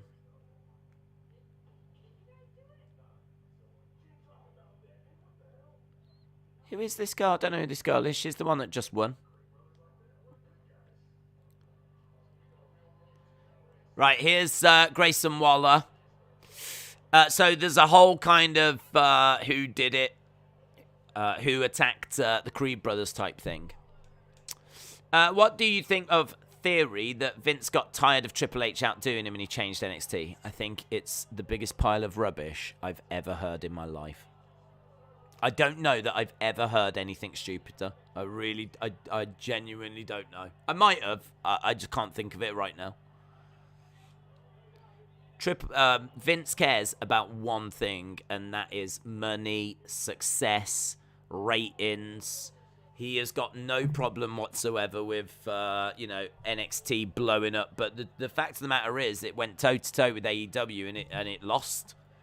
And I also think we know what Vince likes. Vince likes the same thing he's always liked, and that is big guys, muscles. I mean, this Vince McMahon is the kind of guy that, goes working out at, like, flipping 2 o'clock in the morning. And there's, like, images of him doing that in the gym at the headquarters. So, he prides... He's the guy that had the World Bodybuilding Federation. He is the guy that really cares about body, look, muscles, all of that kind of stuff. And, it's a lot of the people coming out of NXT have been the smaller indie guys. And that's just not Vince's taste. It's just not what Vince cares about. Vince wants, like, the bigger guys. And now, look at NXT now. We've got Haaland. We've got Von Wagner. We've got Bron Breakker. We've just Brooks and Jensen there. Both of them really big. Got Grayson Waller, who's got a good body on him as well. So all of a sudden now, Odyssey Jones, of course. We're seeing a lot more wrestlers maybe that would be more to Vince's liking. So to be honest, I think that it's got nothing to do with Triple H. I think he just looked at NXT and it was doing what Triple H wanted it to do, but it just wasn't doing what Vince wanted it to do.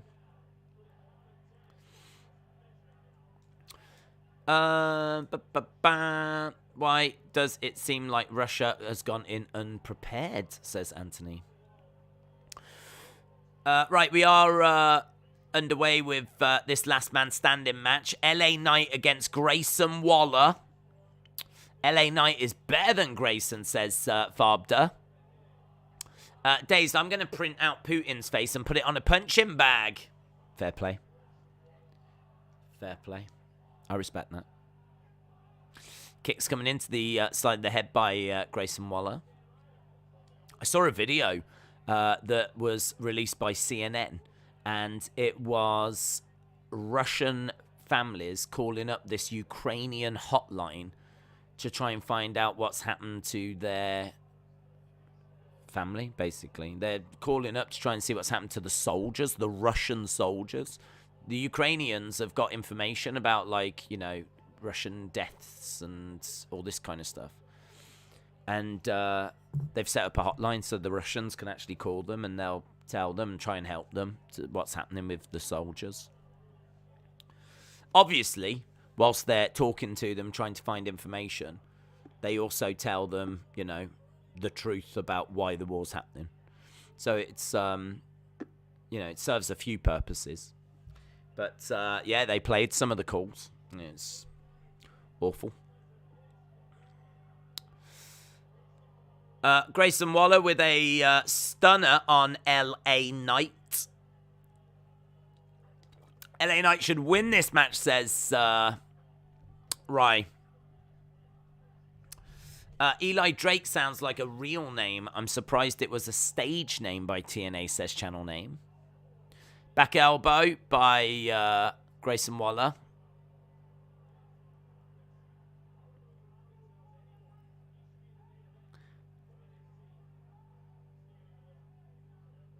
Here we go, Waller up on his feet.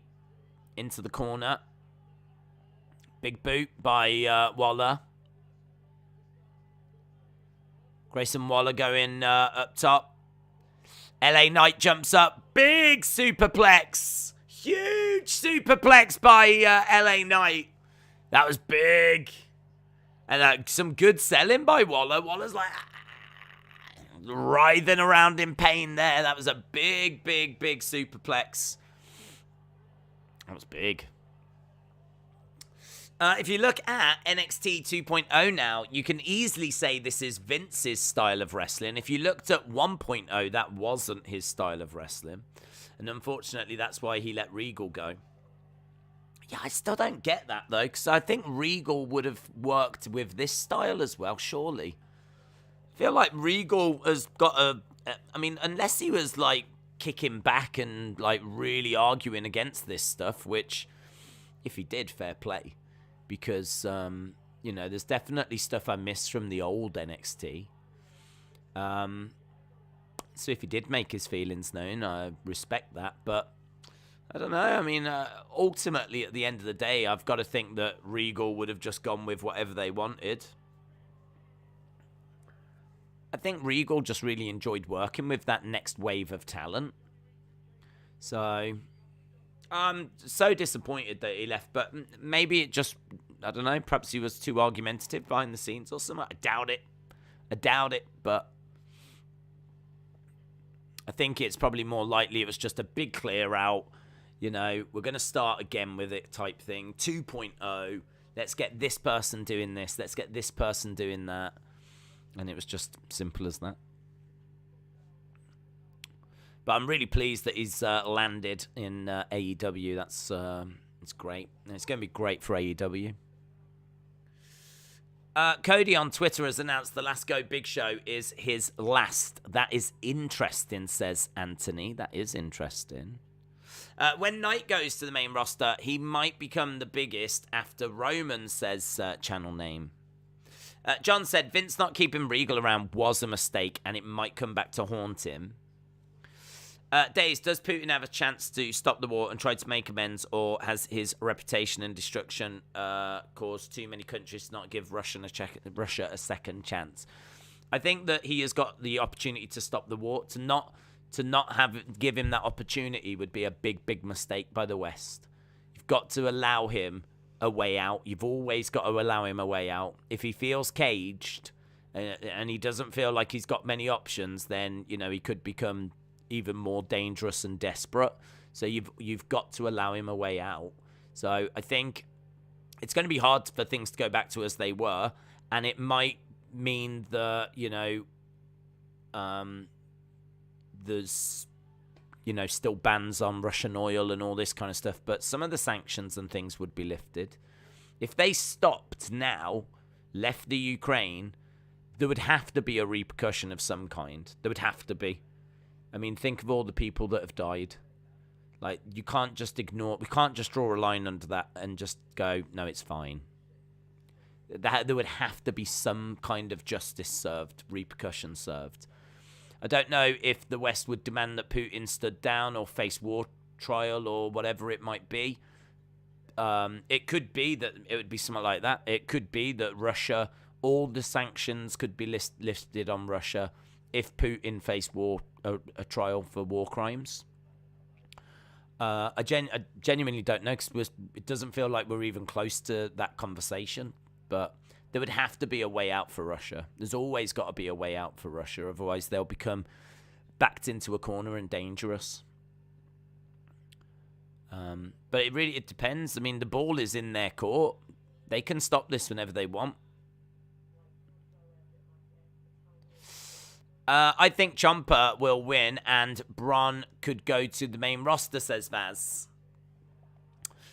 They've now taken McDonald's away. They have. And Coca-Cola's out. So, yeah, I did see that. Putin will not leave of his own accords. No, it'd be weakness, wouldn't it? He's gone in with a desire to get a few things.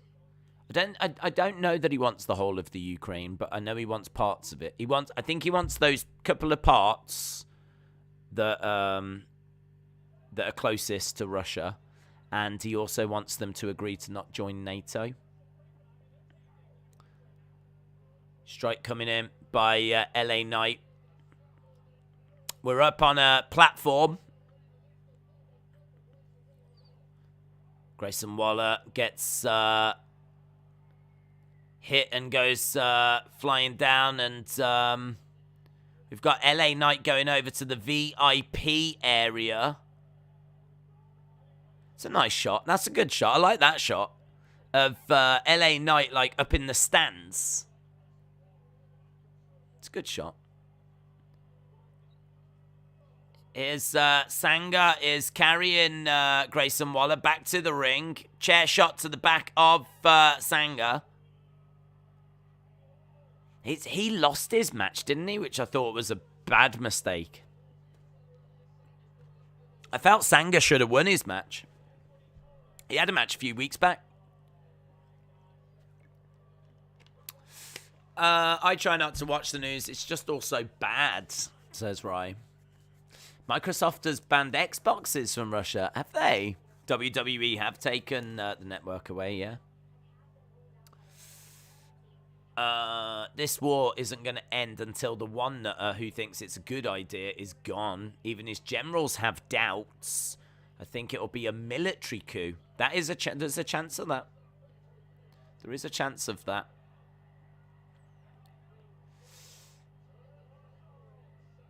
Sanga has had his hands handcuffed together. So Sanga is in trouble because his hands are handcuffed together now. We've got Waller in there. We've got LA Knight. Sanga's been taken out of the equation. Crowd are really into this match. Clotheslines coming in by LA Knight. Over into the corner. Oh, lovely little cutter. I like that. LA Knight's really got the crowd going. Knight is dominating, so we might lose this one.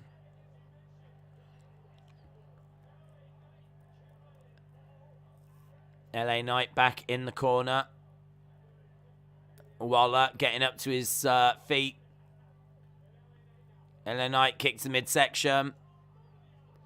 Goes down. On the outside goes Waller.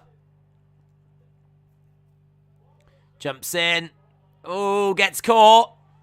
Dumped outside the ring.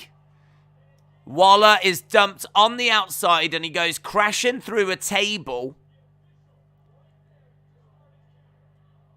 Holy shiz is the chant from the crowd as Waller is thrown on the outside. He's picked up and hurled through a table. That chair shot reminded me of that one kid that drop-kicked Arnold in the back years ago, says Tim. The videos going are where Russian soldiers are telling the Ukraine people they don't even know why they're there. Is there really? Is there video? I've not seen those. Russian soldiers telling Ukrainians we don't know why we're here.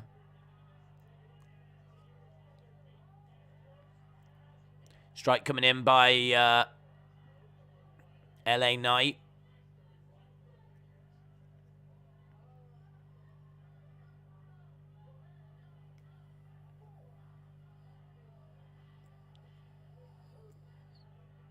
LA Knight with a chair. In my opinion, Triple H and William Regal were NXT, and NXT will never be the same again. Sonny said, I've got some tarot cards. I did a reading. I asked about Rasputin. I got 4 betrayal cards, new beginning card, and a tower card, meaning a regime fall. Oh. Well, I hope that's true. I really hope that's true. LA Knight using a chair, smashing Waller with it. Waller was in a trash can. Now he's got a chair and he smacks Sanga around the back with the chair. And again, Sanga goes down.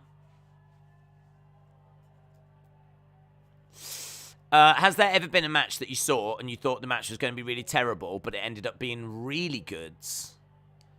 Match that I thought was going to be really terrible, and it turned out to be really good.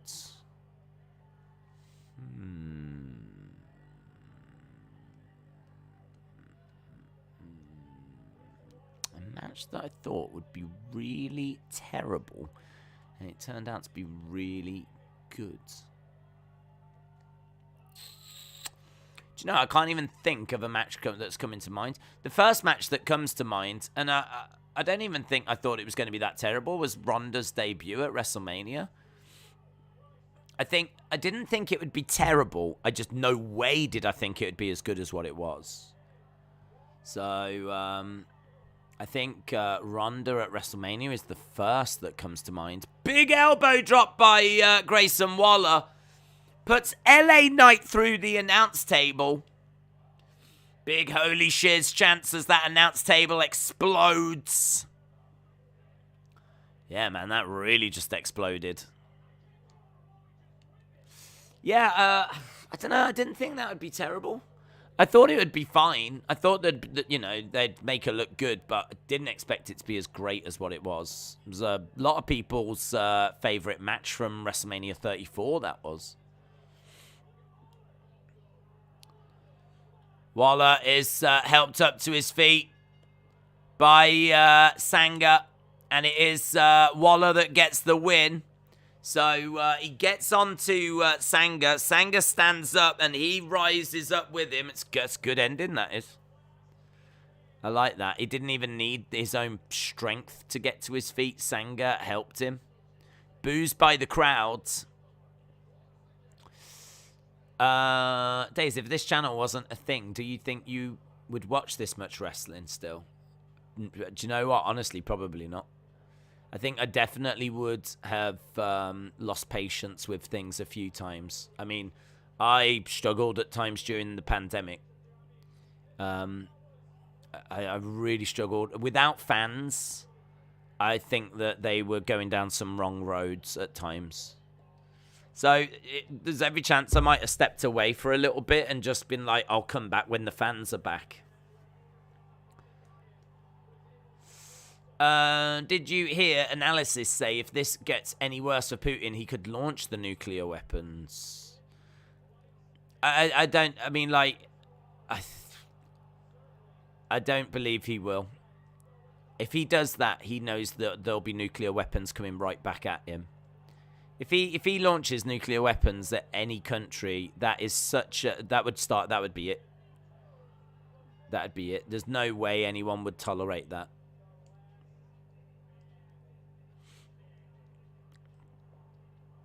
And as a result, there'd be nuclear weapons that'd be on their way to Russia, and more than he would be able to cope with. Here's Bron Breakker. Dunn said, that was a great match. Shirai said, what a creative ending. They got the announce table on a stand. Yes, they do, you're right. On my name is New Swedish. Read my thing. I want him on my screen. I don't know what that means, Sean. We're backstage with Bron Breakker, and he's got the NXT Championship in a locker.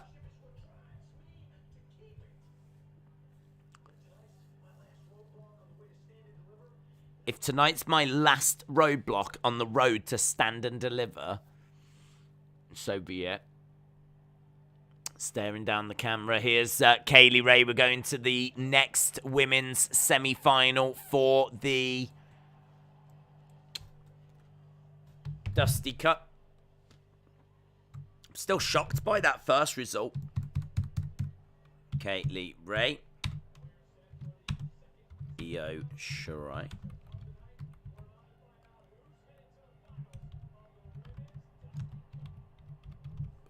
Little bit of lag. Little bit of lag. Hopefully, there we go, it's fixed.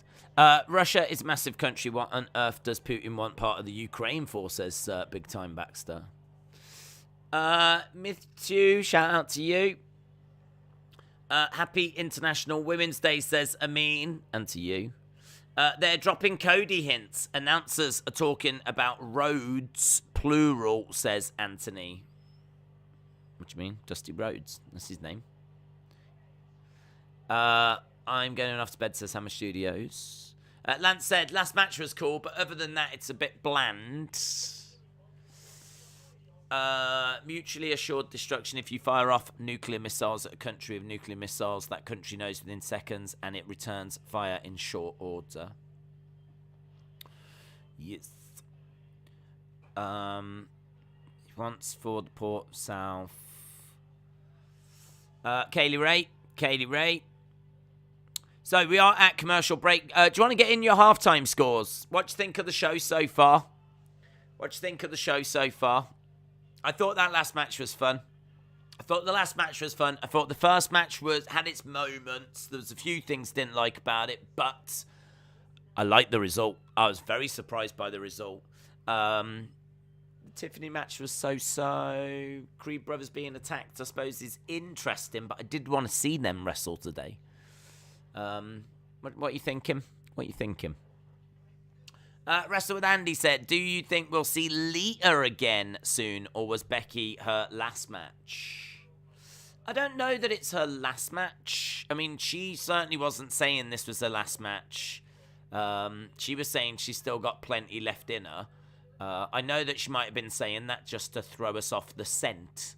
Like, I totally understand that. But, I don't know, equally, like, if this was going to be her final farewell, I think, would she want to do her final farewell in Saudi Arabia?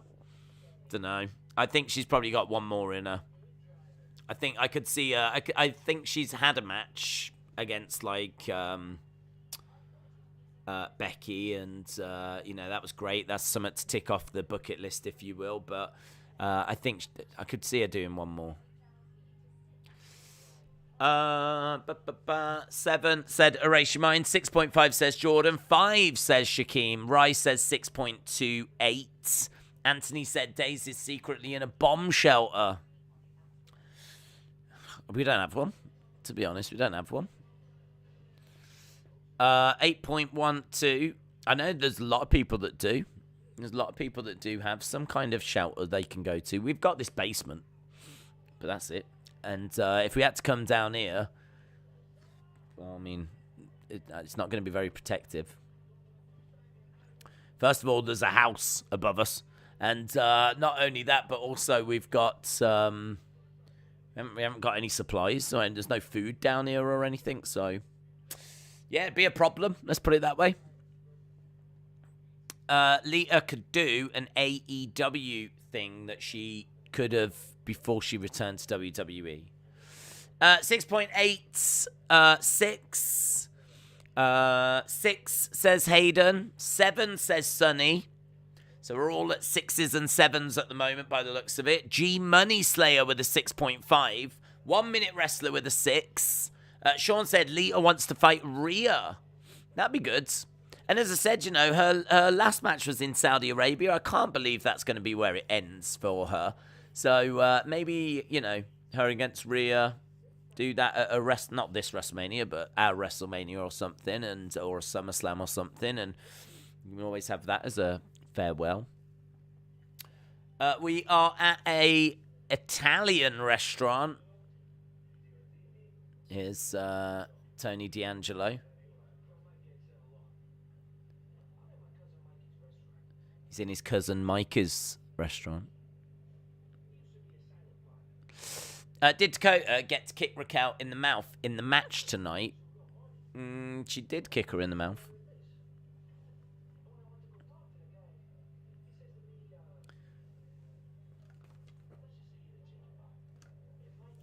Okay.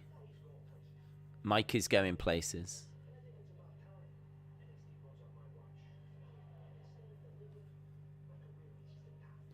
Stand and Deliver, my career is going to reach the top. Stand and Deliver, man. That's on the same day as WrestleMania, isn't it? But just earlier in the day. It's crazy. There we go, Tony D.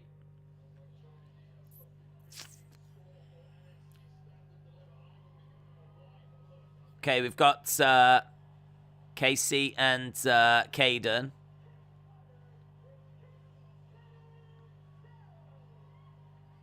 With their glowing Legion of Doom shoulder pads. Well! Mandy Rose is back.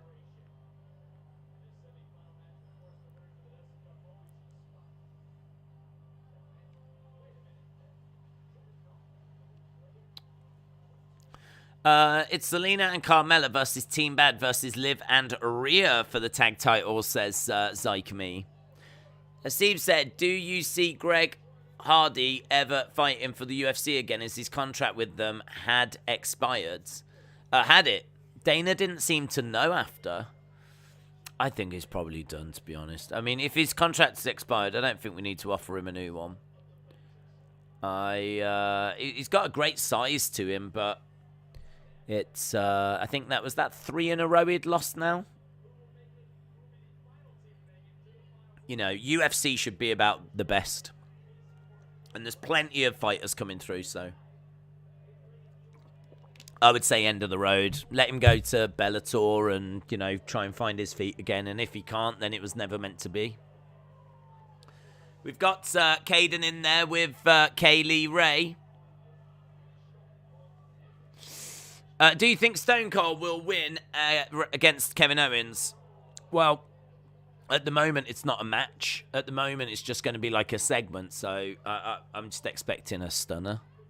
I'm expecting them to throw some hands, say some words, and we'll get a stunner, and that'll be that. But I would expect Stone Cold to stand tall, yes.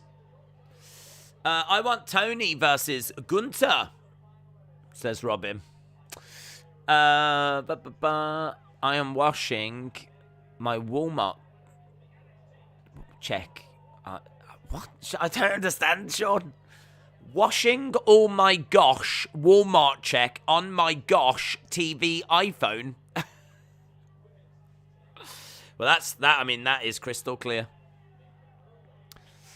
Here's EO. EO is tagged in. It's EO and Kacy Catanzaro. Mandy is drinking on the job. Fair play. Goes up, round the back, lands on her feet. Kacy up, rolls through. 1, 2 count there for Kacy Catanzaro. Lovely, quick work by EO. Up the top, roll through. 1, 2. Kick out.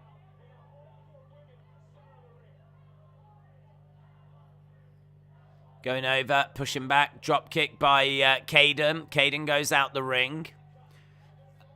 Do you think Jeff Hardy debuts at AEW Dynamite tonight? I think he's coming in, and if he's available tonight, then yes. Right, we've got Kayden and Kacy celebrating.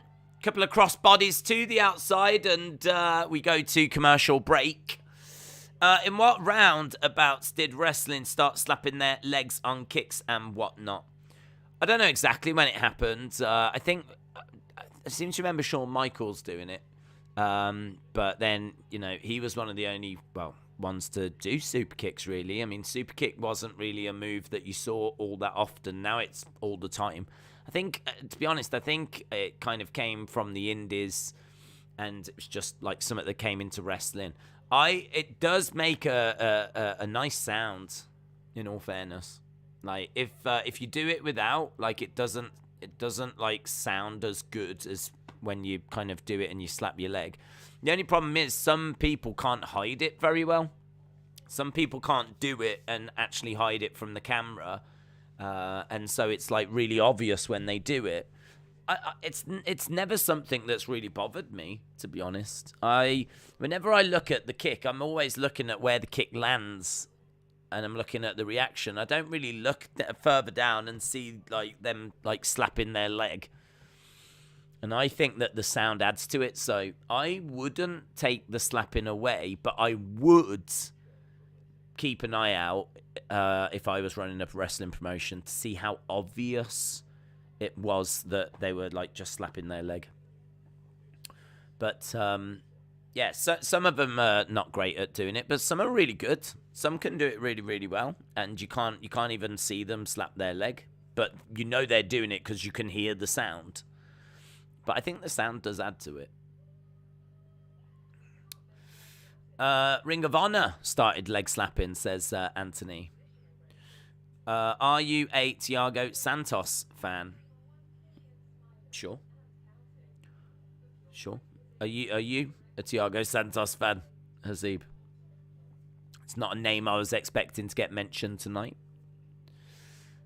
Mania weekend, there's a GCW collective again. 12 shows for £140. Jesus.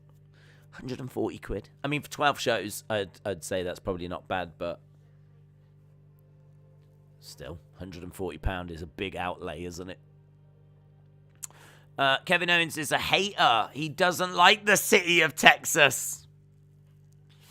I thought WWE were not going to do any more Italian stereotypes after getting into trouble for it about 20-odd years ago. No. I mean, the Tony one's been received really well. I've not seen much of a backlash at all to it. I mean, granted, once it goes to like Raw or SmackDown, then and it gets more exposure, then there might be some kickback. But so far, it's been fine. Seth does the best leg slap. Adam Cole's been okay, but Rollins is terrible. I must admit, Adam Cole was the one I was thinking of that does it pretty well. I think Austin wants to save one more match with Cena. I just wanted to know, is he fighting on Saturday, says Hasib. Oh, okay. I'm looking forward to the Saturday, actually. Should be a good show. With Ankalaev.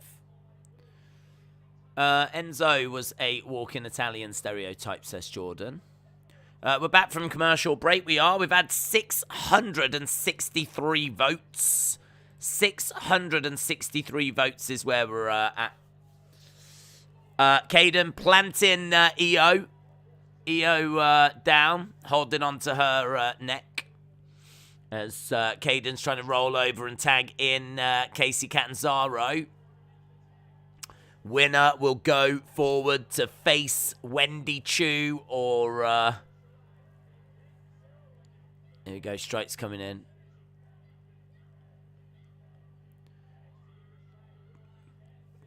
Kacy Catanzaro charging in and hurling EO. Face first. 1, 2, shoulder up. So, Kacy is doing well here against EO. So, yeah, the winners will go forward to face Wendy Choo or Dakota Kai. Boot coming in by Kacy. Kayden has tagged in. Spin kick coming in by Kayden. She falls over Kacy. These two working together well over the top. Knees up by EO. Knees up by EO as Kacy goes out the ring. Drop toe takedown there by EO Shirai as Kayden is against the ropes. EO round the houses. Kick to the face. Kayden goes down. Congrats to Vader on going into the Hall of Fame, says Amin. James said it's cheaper getting the bundle than buying them separately. Works out about £80 or something cheaper. What's all the talk about stereotypes, says Ernest on purpose. Hey, what is all this talk about stereotyping? Mamma mia! Up in the air is Kacy was smashed face first into the ring there. That was moody. That was moody. What's your match of the year so far?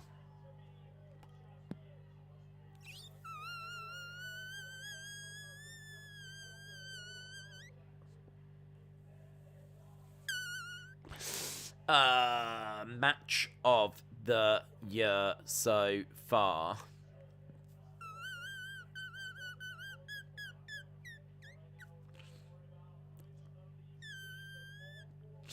I mean, the first one that comes to mind...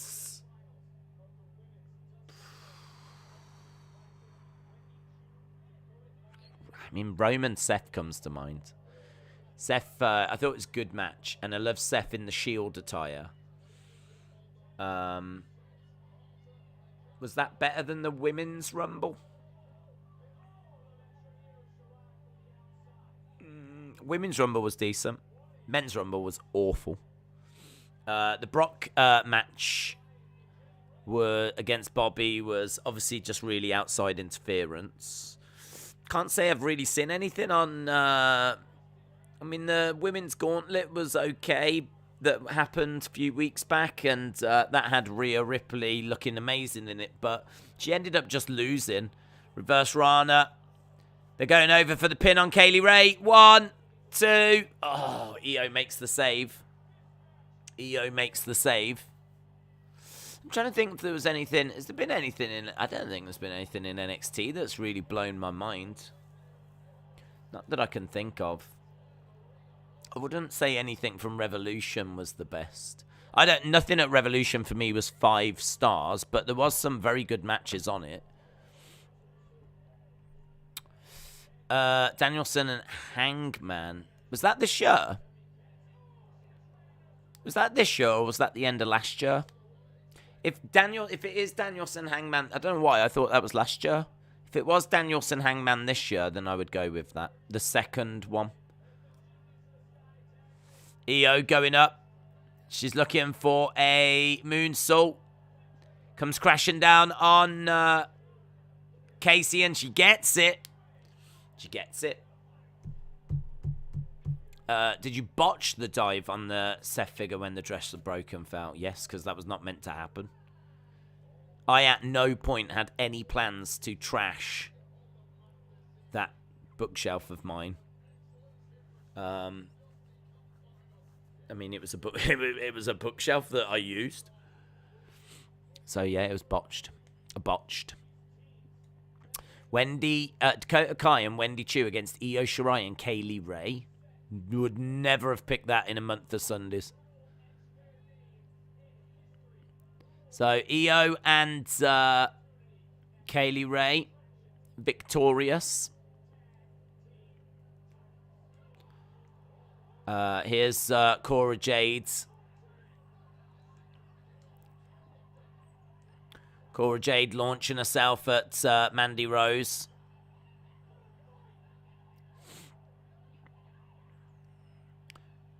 We're backstage with Indi.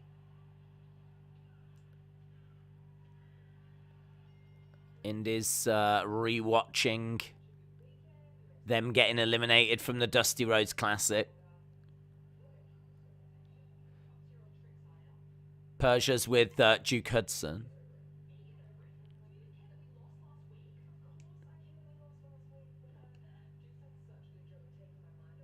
Duke's done such a good job of taking my mind off things.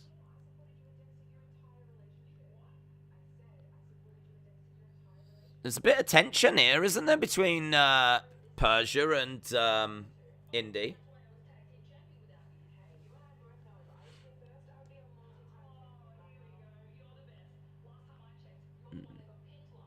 Last time I checked, you're the one that was pinned last week.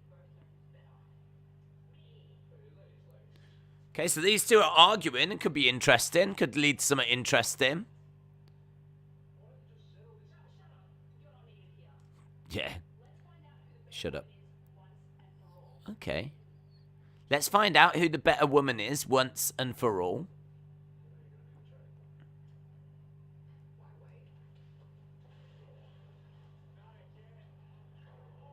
Oh my god.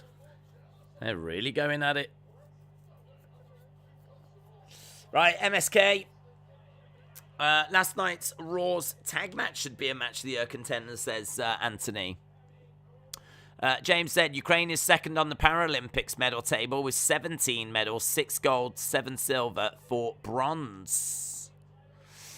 Right, coming up next, we've got Imperium against MSK. Imperium and MSK. Got an advert for Corey Graves and Carmella.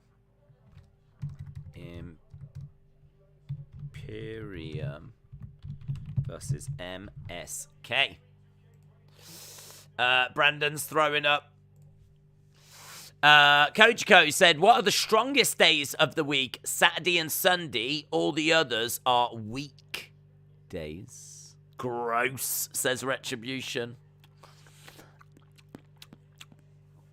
A lot of tongue there, wasn't there? A lot of tongue.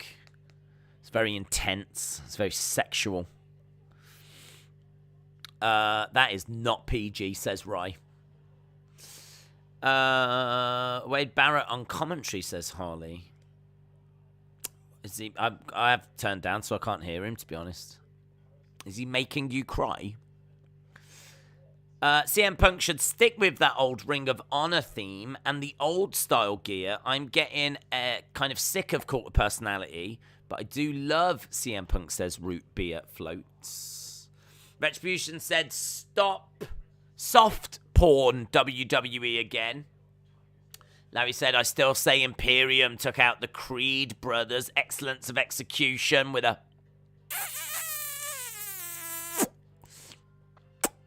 Sexy, sexy.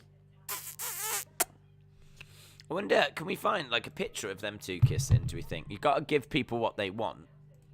And I know what this community wants. This community, I've still got pictures of Dunkaroos on my computer.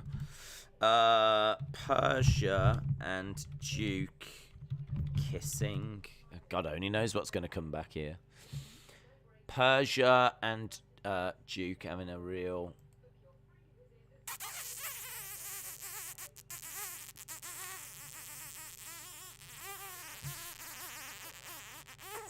It's annoying, isn't it? That's annoying.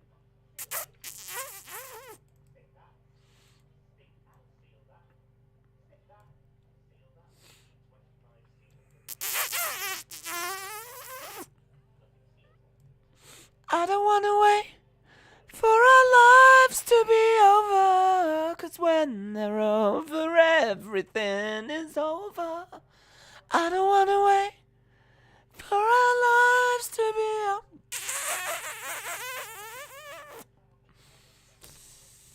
Oh, yeah. Bow, chicka, wow, wow. Chicka, chicka, chicka, bow, chicka, wow, wow. Bow, chicka, wow, wow.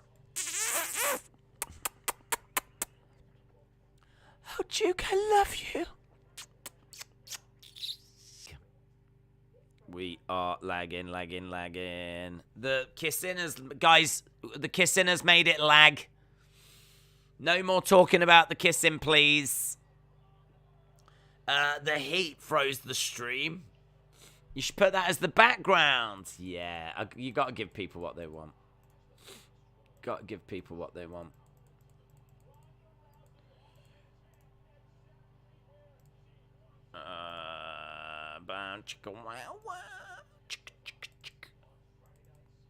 Oh, yeah. Oh, yeah. There we go. NXT.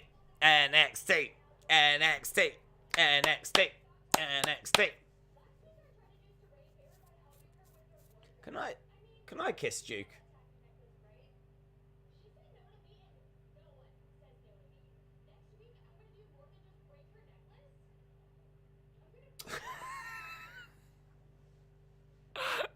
Me and Duke.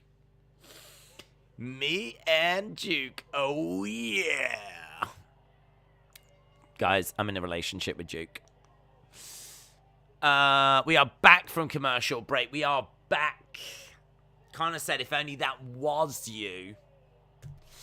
That pick has made me sick. Rai said, nice backgrounds. Gotta give people what they want, mate. Gotta give people what they want. Who is your favourite for the Champions League? Mine is the winner of Real or PSG. Mine is...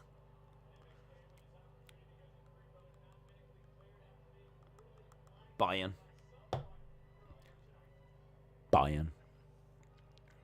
Don't write and ship, but I don't like that stuff. Don't call, don't write and ship, but I don't like that stuff. Well, should Tamina and Tozawa recreate the Edge Lita celebration? Yes. Lance said, that's disgusting. His haircut seems to have worked for him, says Excellence of Execution. Oh, erase your minds.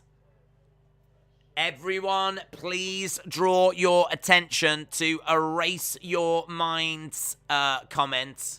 That is interesting. That is interesting. I can vibe with that. I'm with you. I can vibe with that. Sexy Imperium beasts. Oh, do you know what? I thought you said beans. Oh, actually, Sonny said beans. That's where I got beans from. I'm going to have some beans. I'm going to have some beans on toast after this. Oh, yeah, baby. Oh, yeah. That makes me do that. Little bit of beans on toast. Liverpool were lucky. Dexter versus Days versus Duke. Triple D. Days, never before have I been so proud of you, says William. William, that's how I felt about you earlier. That is how I felt about you. If Tony puts Ring of Honor on TV, would you do live streams? It could be the NXT of AEW. They're going to have a weekly show. I just know it. I think if it was on network TV, I'd be interested. If it's just going to be like a elevation type thing, I don't know that I would. It would depend how big it was, how much demand there was for it. So there'd be a lot of questions. So I wouldn't be able to just say, yeah, definitely. I'd need to know, how big is it? Is it like Dark and Elevation, or is it being pitched to be the same level as like NXT? Because NXT's, you know, it's not a bad size. It's not been getting some amazing ratings recently. Didn't it hit like 400,000 or something the other week? But even so, you know, it should comfortably do over 500,000. Kick coming in by Aichner. Hasib said, remove that background immediately. Otherwise, I'm unsubscribing. Haha. Joking. I knew you was joking, mate. This is what people want. Giving people what they want. Wade just said it's very convenient for MSK to be given this match, says Jordan. It is very, in fairness, it is. And Erase Your Mind made the comment of it's MSK that attacked the Creeds. I really like that. You're right, Hogan Tugboat is meant for 7, but Hogan, when did we say this? Hogan Warrior 2 was put on the table for SummerSlam 91. Yes. Chic Tugboat. Who's the beans and who's the toast? I'll be the beans, you could be the toast. And that way I can rest on you. That's nice, isn't it? Why is an MSK a suspect? Wade Barrett always pushes the limits. The new episode of Dark Pretty Peter Avalon was hilarious. I just watching Dark tonight. Some good matches, says Root Beer Float. It's going to be the Briscoes. Man, imagine if they did get the Briscoes. I think a lot of people want them to go to AEW. Larry said, please remove the backgrounds. Jeez, why is it bothering people so much? I thought this is what people were asking for and this is what people wanted.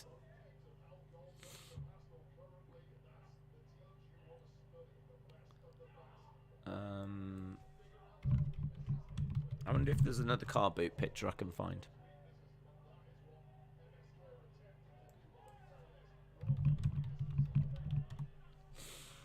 MSK in control at the moment.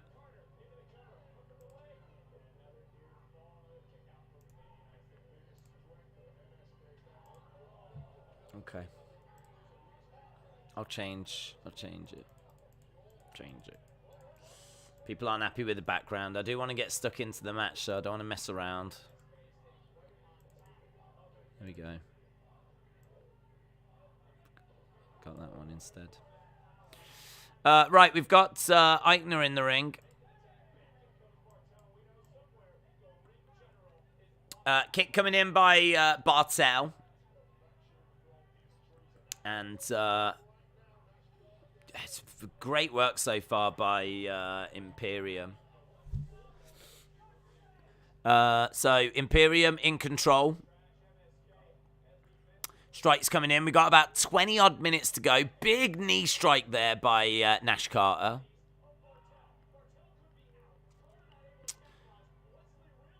Wesley is reaching. Over in the corner goes Carter. Rolls through. Tags in Wesley. Strike down goes Imperium. Another strike by Wesley. Bartel in trouble. Gets taken down. Drop kick to the back.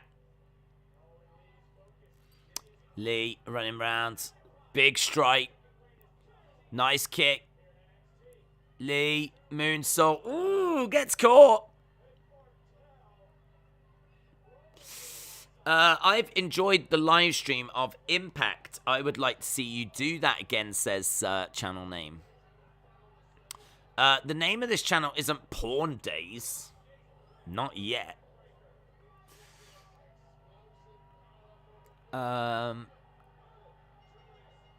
Okay, here's Creed Brothers.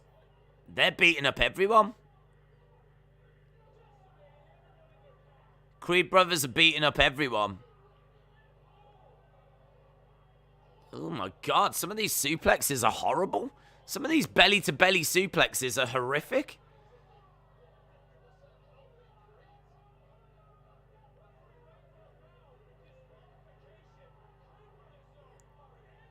Creeds are angry. Oh, well, okay, but that match is been destroyed. There's Haaland in the background.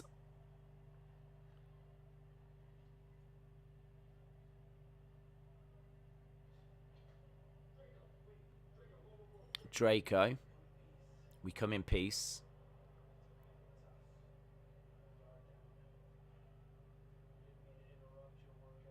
We didn't mean to interrupt your workout.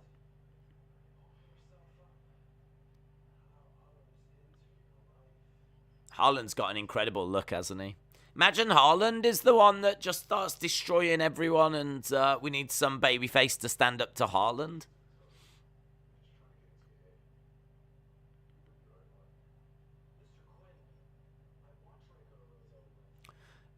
Creed Brothers, they are annoying, says Jay. I sent 10 comments. Don't know if you saw them. I said, do you think Sammy and Ricochet will have a rematch? Do I think Sammy and Ricochet will have a rematch? I wouldn't be surprised. We tend to get flipping rematches. It's worth mentioning as well, Shane did send in, I did mention this, Shane sent in a super chat last night and I missed it. So I went back and watched it. And the question was about Stone Cold. We have already kind of touched on it, and you know, will it be a match and everything? And it's a question that people are asking at the moment. Like, will Stone Cold have a match? I gave him I DM'd him a response, the same thing I've said here, which is, you know, I don't know that it will be a match. I think it'll just be a segment. I think it'll be a couple of minutes. I think there'll be some trash talking, a middle finger, kick to the midsection, stunner, maybe a few strikes thrown as well. If we get more than that, if we get like anything that's like coming close to 5 minutes of a match back and forth, inside the ring, outside the ring, people put through commentary tables, no way am I expecting any of that. No way am I expecting any of that. So I really think it'll be fairly simple stuff, to be honest. Someone tell Austin that XY Zion appeared. Why is Dolph so red? Because he's been watching this stream. Do you know what I mean? We did just have Jericho. We did just have Jericho backstage.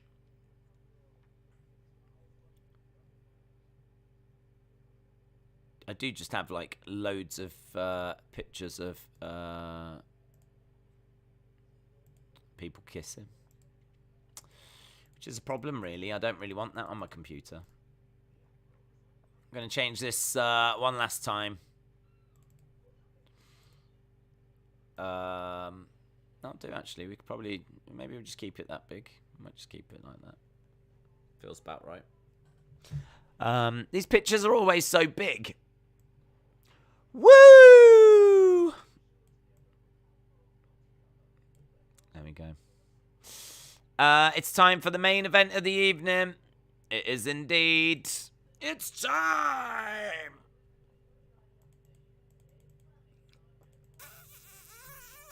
Tell you what, them lips have been a few places, haven't they, eh?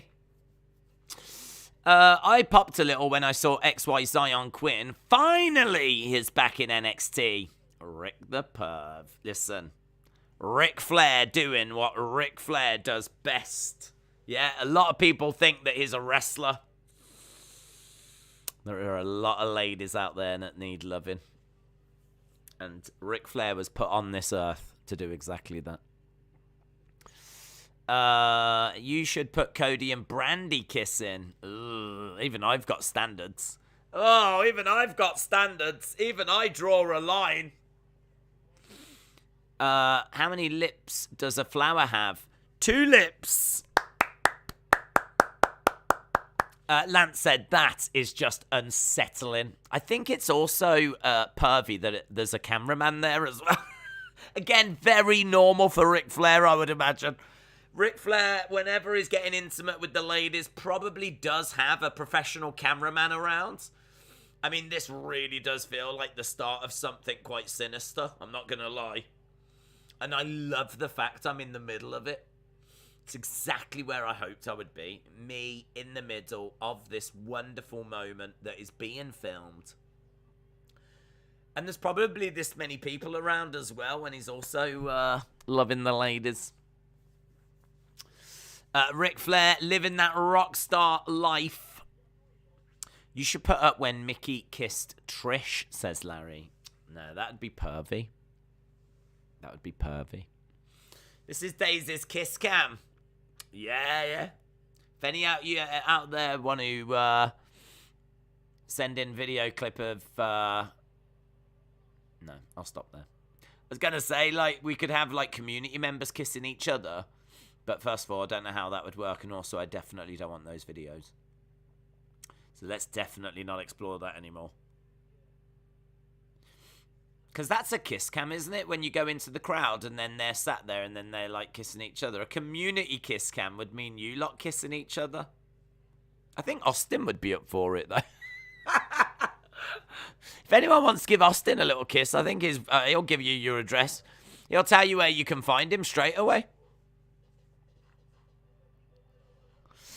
We just got a little advert for A-Kids. Days, can we still travel the world? You can do anything, Timothy. What is this? What? Oh, he's coming to NXT 2.0. A-Kids.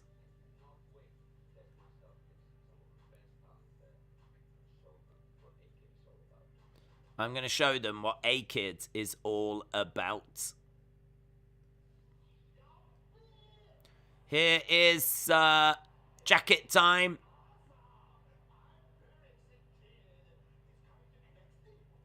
A-Kids come in and Ikemen Jiro's excited.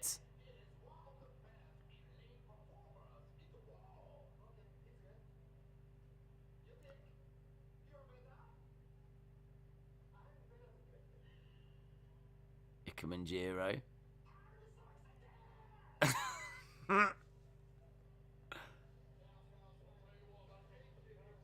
A-Kid's coming in, and Kushida said he thinks he's better than just good, and maybe we're going to get a match between them. Poor Kushida. Poor Kushida. This guy was a big star in New Japan, competing at flipping Wrestle Kingdoms. And here he is now on NXT 2.0. Indi Hartwell against Persia Pirotta. Dolph Ziggler is already in the ring. I hear the other one, I hear the other one. Come on, bring it on. Right, Dolph versus Bron versus Tommaso Ciampa. Slick Rick styling and profiling. Limousine riding. Woo!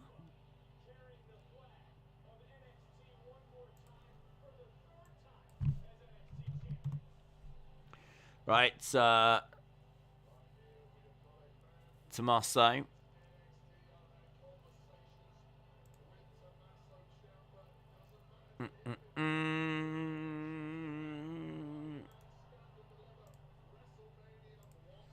There's a lot of people that don't know what A-Kid looks like, so I've just grabbed an image of A-Kid. There we go. There's A-Kid. So a lot of people are going to be really excited for his arrival in NXT 2.0. Looks like he's just waiting for someone to give him an ice cream. Days, what do you call a man who lies on the floor with no arms and legs? Matt. Can you Google Ravy Davy? Yes. Let me Google Ravy Davy.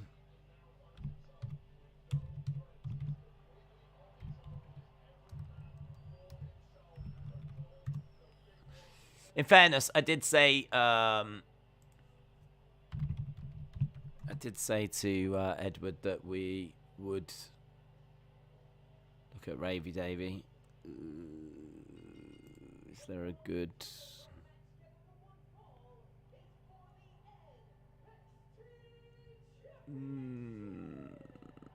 Here's one. This'll do.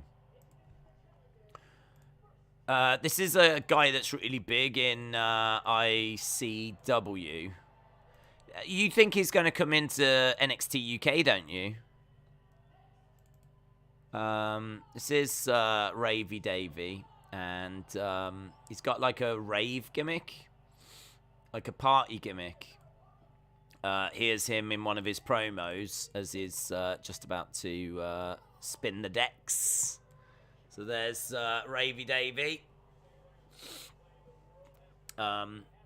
He's got like a little glitter ball in the background and everything. It's fair play. Kind of like that as a background, actually. I feel like I'm at a wedding. Right. What if Bron Breakker's new gimmick is delivering breaking news? That'd be fun. Here we go then. Dolph versus Bron versus Tommaso Ciampa. So we've got these three going up against each other, battling for the NXT Championship. Roll up by Tommaso. Straights coming in by Dolph. Bron Breakker back up on his feet. Over in the corner. Dolph Ziggler. Straights coming in by Tommaso. Against the ropes goes Bron. Duck underneath. Ooh, flying shoulder tackle, and Tommaso moves out the way. Tommaso charging over, delivers a big chop. Big chop to Bron. Duck underneath. Ciampa goes down. Bron. Spinebuster by Bron. Clothesline by Bron.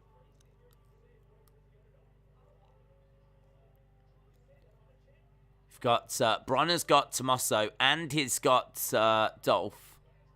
And he's going to look for a double suplex. He gets them up. Ooh.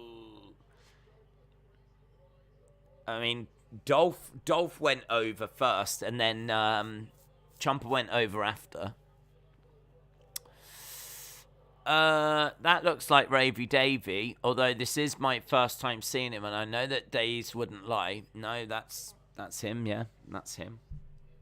That's Ravy Davy. He does raves and, like, parties and things.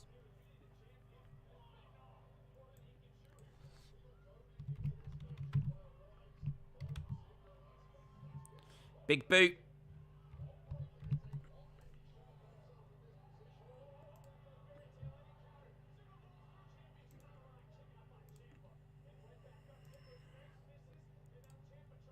Bron versus Braun. I've got another one here. This is him when he's doing like a proper function. This is him when he's in more like party modes. There's you can see like with some friends. I've just got to move out of the way. There's Ravy Davy.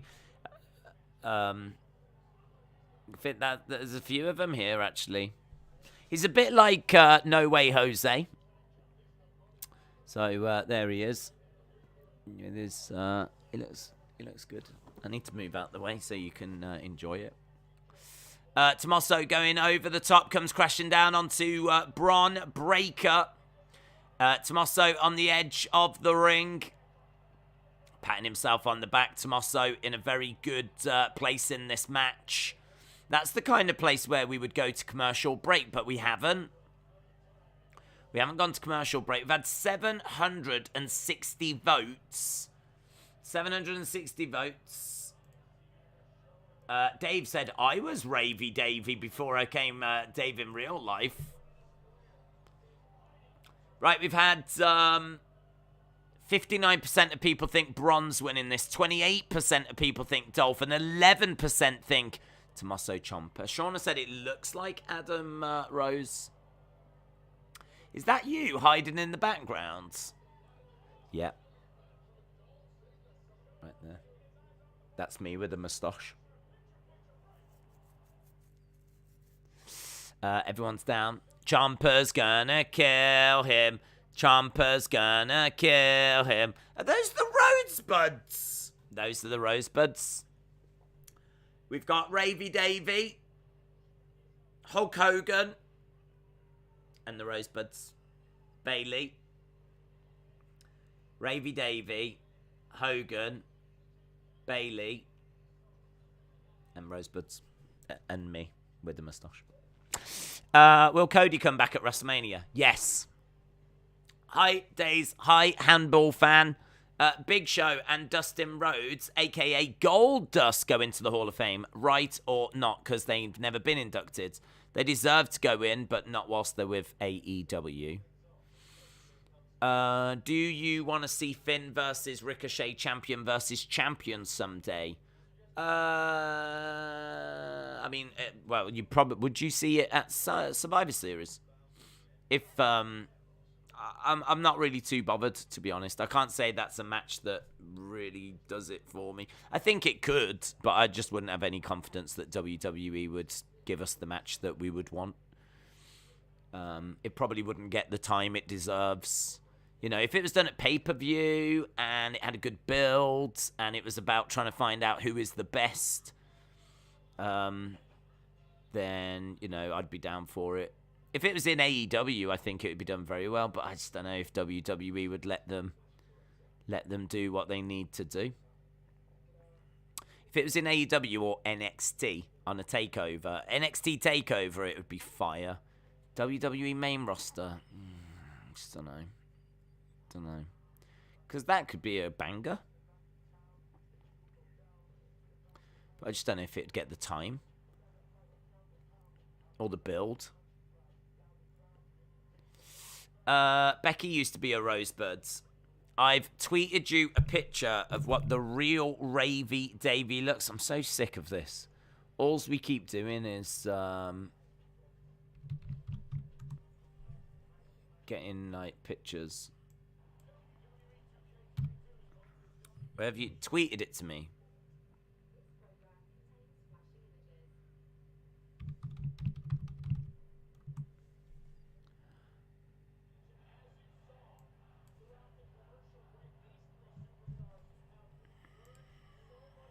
Okay.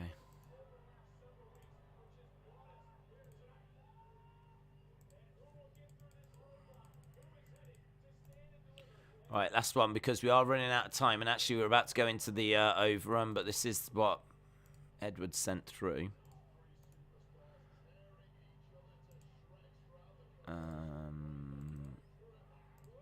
There's Ravy Davy. Who, I think you'll agree, looks pretty much like the first guy I said. I like it's a good gimmick. I've never seen someone wear more than just one party hat. I mean, he's gone with 5. I respect that. Right, we've got Dolph in. He's got a headlock on Bron. Bron has got a camel clutch on Tommaso. All 3 are in the ring right now. So, headlock being applied by Dolph. There is Ravy Davy. I don't know if he's a champion in ICW or whatever. But, yeah, Edward was chatting about him earlier. Says, could see this guy coming to NXT UK. So, keep an eye peeled.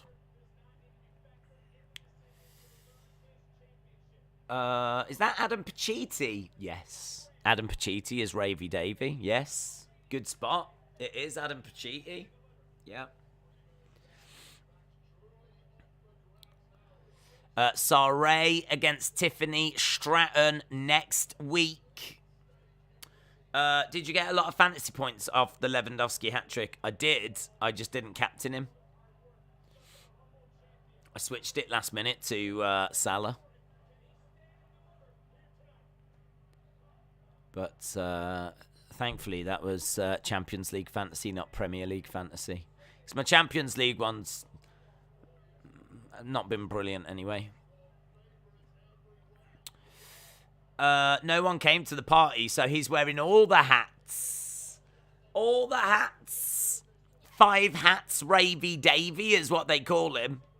Ravy 5 hats Davy. I love it. It's great. 1, 2, kick out by Ciampa.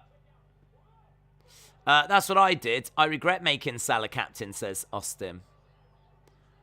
1, 2, shoulder up by Tommaso.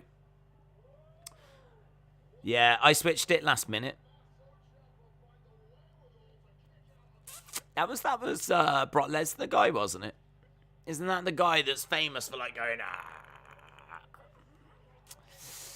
bam, bam, bam. Edward says that is not him. Guys, Edward says that is not Adam Pacitti. Right, so can we stop saying that, please? This is Ravy Davy. This is not Adam Pacitti, so stop being disrespectful. Bron Breakker grabbing Dolph. Dolph with a DDT. Here we go. Here's Tommaso. Tommaso's got Dolph up. Oh, knees to the back. 1, 2. Kick out by Dolph. Kick out by Dolph. Do you think Riddle will turn on Randy or Randy on Riddle? I'd have to think Randy on Riddle. Austin said that's totally... Oh my god, I've only just realised. Can I... Does it look like I'm wearing the hats? Hang on, I feel like it needs to move over here a bit.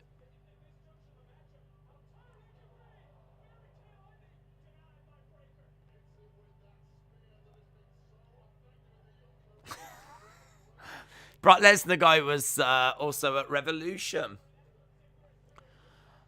That guy could be the life of the party and the death at the same time, says John. Moldy said, Ravy Davies looking good there. He's looking good, isn't he, buds? Yeah, I agree, Moldy. That's probably the best I've ever seen him, actually. Boom! Down goes Bron. Slams down. Oh, Robert Roode pulls the ref out the ring. Robert Roode. How rude of Robert to pull the ref out of the ring just as Bron was getting the pin on Dolph Ziggler. And here is Tommaso. Tommaso. Double underhooks. Picking up Bron. Plants him down. Here's Ziggler. Ziggler. 1, 2. Oh, shoulder up by Bron.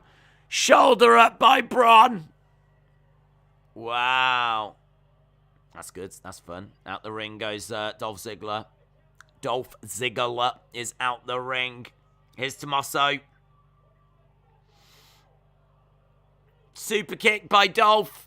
Ciampa's down. 1, 2. Oh, Dolph Ziggler's done it. Dolph Ziggler's done it. Oh, my God. Oh, my God. We've got a brand new NXT champion. Oh, my God. Dolph Ziggler.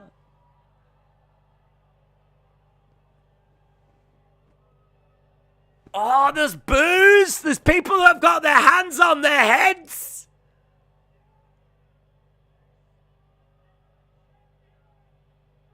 This is what champions look like. Dolph Ziggler is the new NXT champion. And no. All thanks to outside interference from Robert Roode, but Bron Breakker's title reign has come to an end. What? Look at the chat.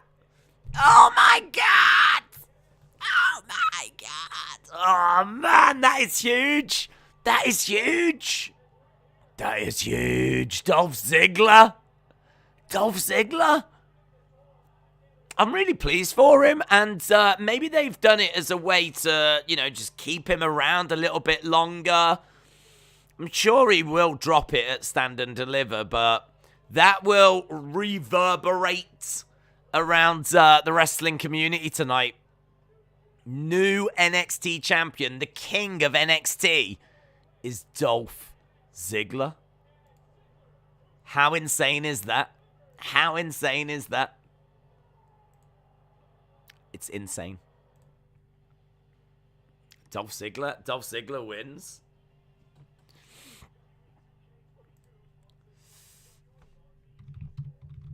Is there a nice picture on Twitter? Forget Ravy Davy. Let's go. This will be the talk of the town. Dolph Ziggler. I don't think it's come through yet. Let's have a look at photos. Dolph Ziggler. Wow, there's a picture, but it's not a good picture. Dolph Ziggler. I want to find a picture of Ziggler. I want that in the background. I want a picture of Ziggler in the background. The new NXT champion. Again, another one that's not great.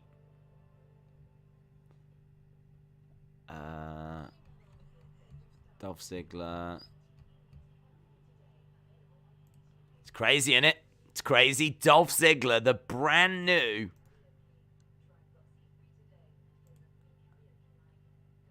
that's kind of a nice picture. That'll do. I'll chuck that in the background.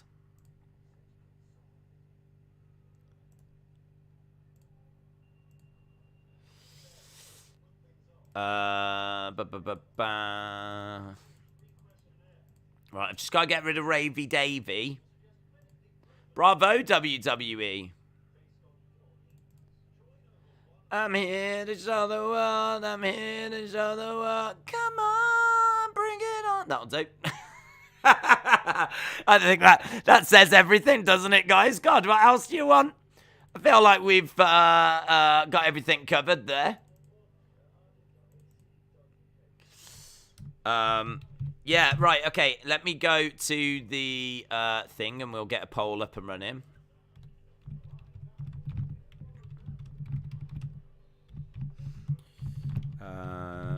What do you think of the show?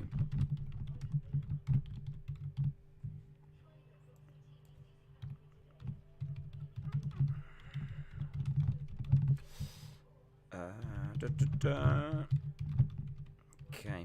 Great shock. I mean, in all fairness, this was a show of shocks. There was quite a bit that I thought happened tonight.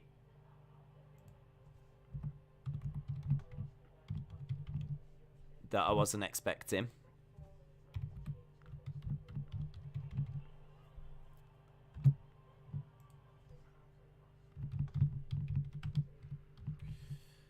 Let's go here. Okay. Okay, mate.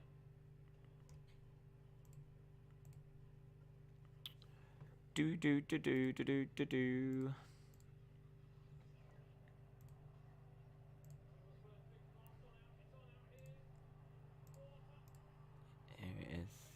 I had Ziggler in my predictions, says Oration Minds. What do you score WWE NXT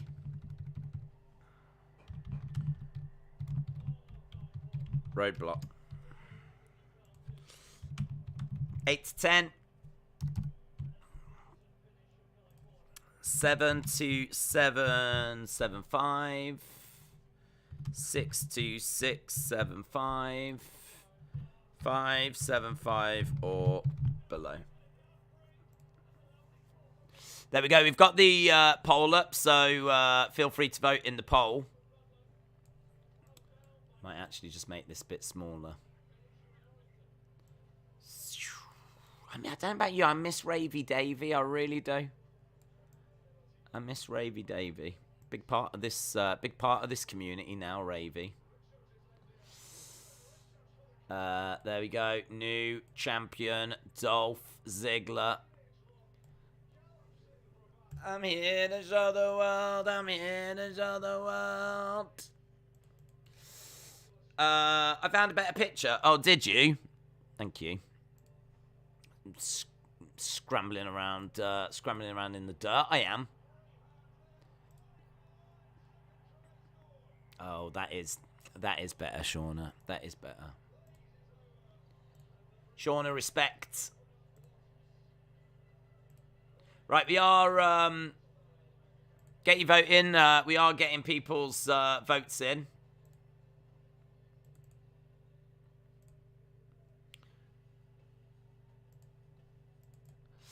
Lol, the poll is up. Poll is up. 7.7 says Brian. Only thing that could have made it better was a Via sighting, says Jordan. That is better. Ooh, yeah. That's nice. I like that. That's nice. I'm going to give it a 7, says Almighty Supreme One. Shakeem said 6.25. Shauna said 7.75. The matches were great. Trace says 7. William said big shout out to Edward for bringing us Ravy Davey. I know, guys, I'm so sorry I've had to take Ravy Davey away. But do have Dolph and Robert Roode instead. And for anyone that's not able to watch, that's maybe doubting that we're telling the truth, there is the image. Dolph Ziggler standing tall. All thanks to Robert Roode. Who attacked Mandy? It was Cora Jade.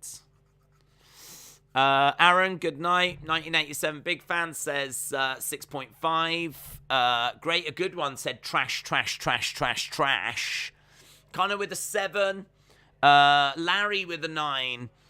Great, a good one with a 1. Rise said James Chadwick. Good night, bro. Good night, bro. Good night, James Chadwick.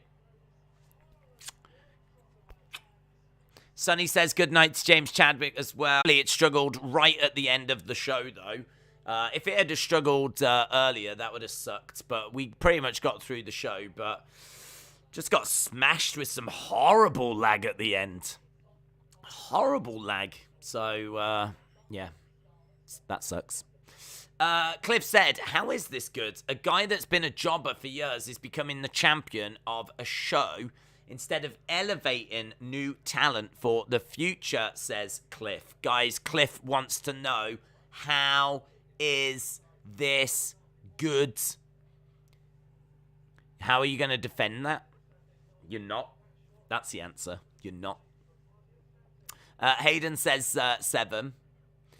Primo says Mandy Rose and Dolph Ziggler are holding... I don't know what they're holding. A baby, a funeral, a wedding, a tiny donkey. I don't know what Mandy Rose and Dolph Ziggler are holding, but I do hope to find out one day. The chat right now is not moving. That is making life very difficult for me so that I can't get your thoughts. It is me in a room talking to myself. I feel like I'm losing my mind. I don't even know if people are watching right now. On screen it says good night James Chadwick. I stand by that. I hope he has a great night. I really do. We've got David saying Dolph Ziggler wins the new... What we might do is we might go down all of these that are on the screen right now because I don't have any other comments to look at. LA Knight would have got a better score from me, but Dolph winning the title wasn't a rubbish ending. Okay. Gaming with Az says, do you think Breakker and Ciampa are going to the main roster? Well, I don't, to be honest. No, I think it's a bit soon for Bron Breakker. I think Tommaso could. I wouldn't be surprised if we get Dolph against Bron Breakker as a rematch at Stand and Deliver. And then at Stand and Deliver, Bron gets his title back. Tommaso, I think, probably is going to the main roster. And maybe this storyline is serving a couple of purposes. Mysterious says 8 out of 10. It was pretty good. Mysterious, shout out to you. RV said Dolph and Mandy are champs in NXT. Long-term storytelling.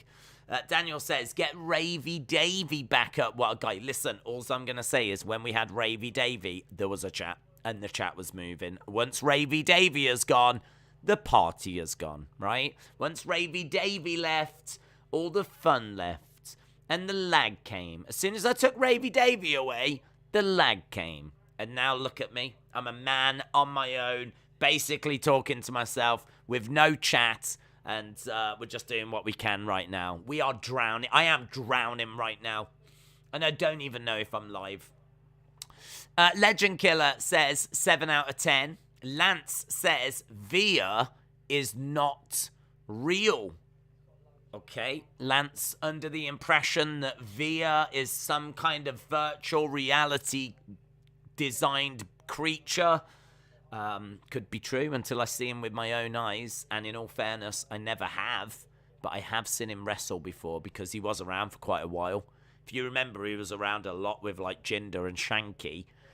So we know that he is like a wrestler and a person and he's all real. But until I see him again, I'm not going to believe it. Sonny says, James Chadwick, good night. Good night, James Chadwick. I still stand by that. Edward Brown, LFC, one of the baddest on the planet, lol, says 7.75. Chugs02, we don't know what happened to Chugs01, but thoughts with you. 8 out of 10. Airflow Games with a 7.5. Sean Reset with a 9. Big score, but then it was a big statement. David says Dolph Ziggler wins the new NXT Championship. Cup. Thumbs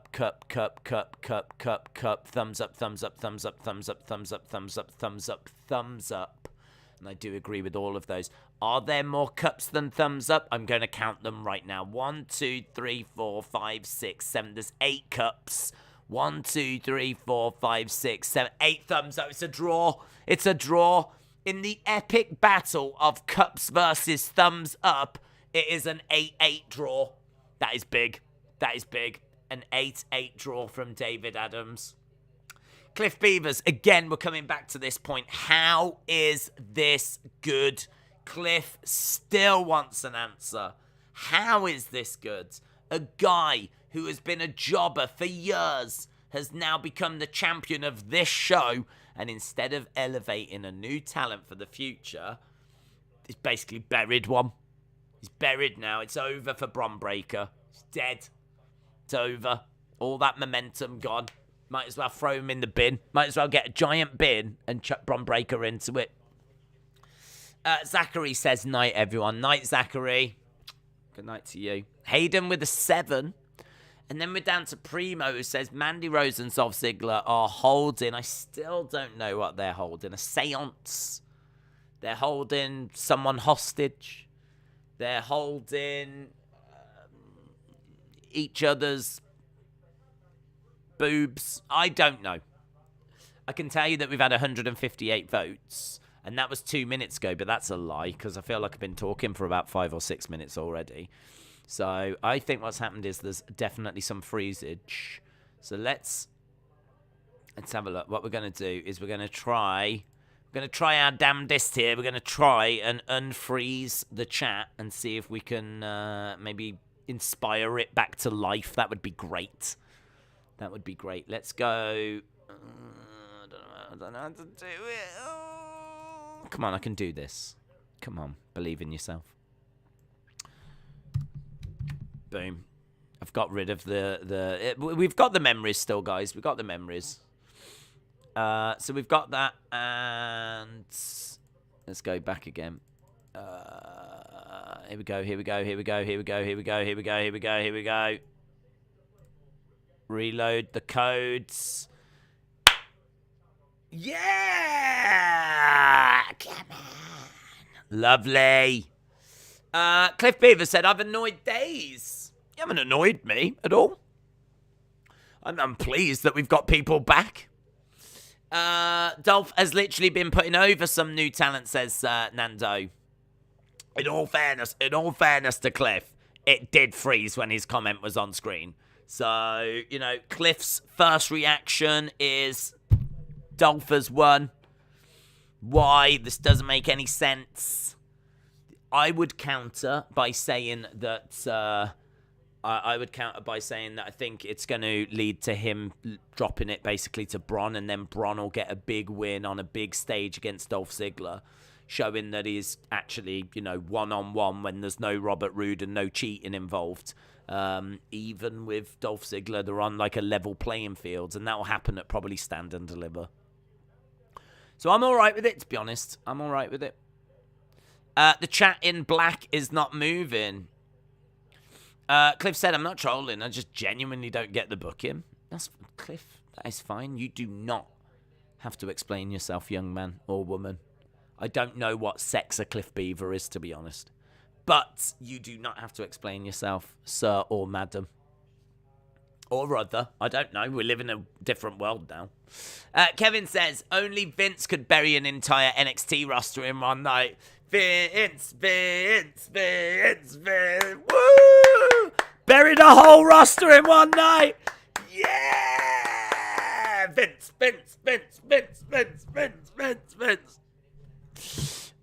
Days, good night. Edwards, good night. Night end of days. Night end of days. Bron's going to the main roster, says Luca. Dylan, good night. Doesn't this win make Dolph the only Grand Slam Plus champion in NXT? What does that mean? Is that where you win, like, the world title, the Intercontinental title, the tag team title, and now the NXT title? Has Balor never won tags?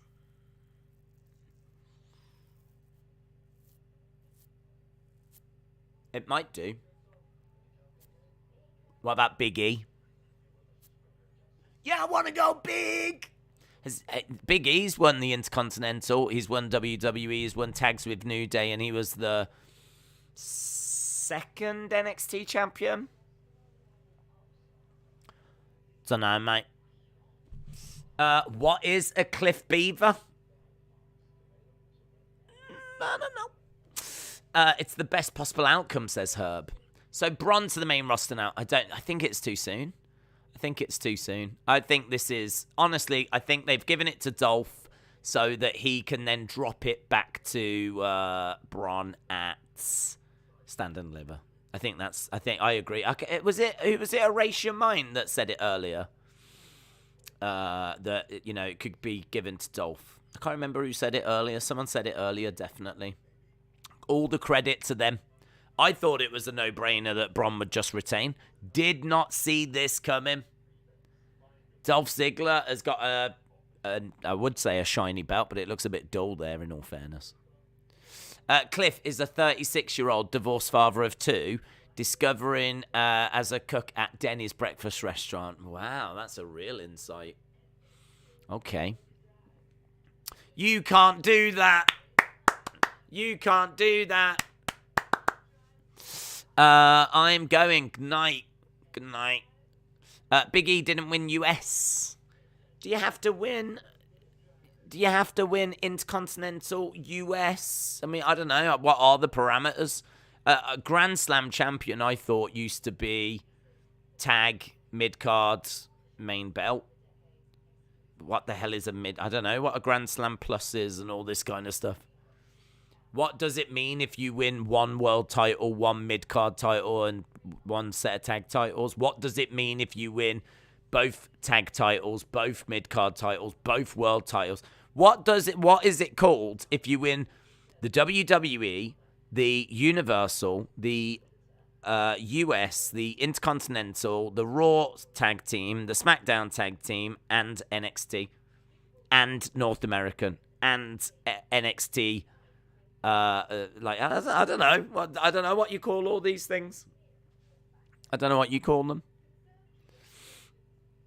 I don't get that, even though I find it illogical to take it off him to give it straight back.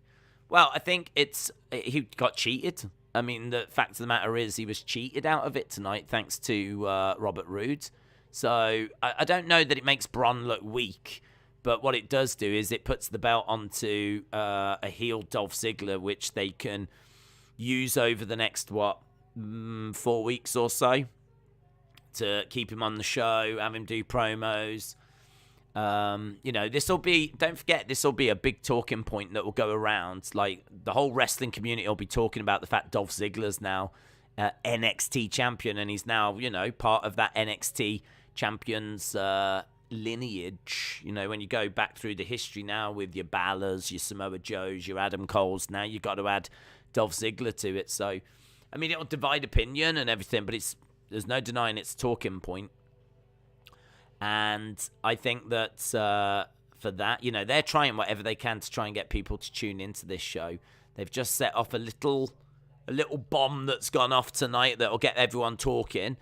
And then it's going to be a case of you've got to go back to what the right thing is, and the right thing is to give it back to Bron Breakker eventually. And I'd imagine Tommaso will go to the main roster. So,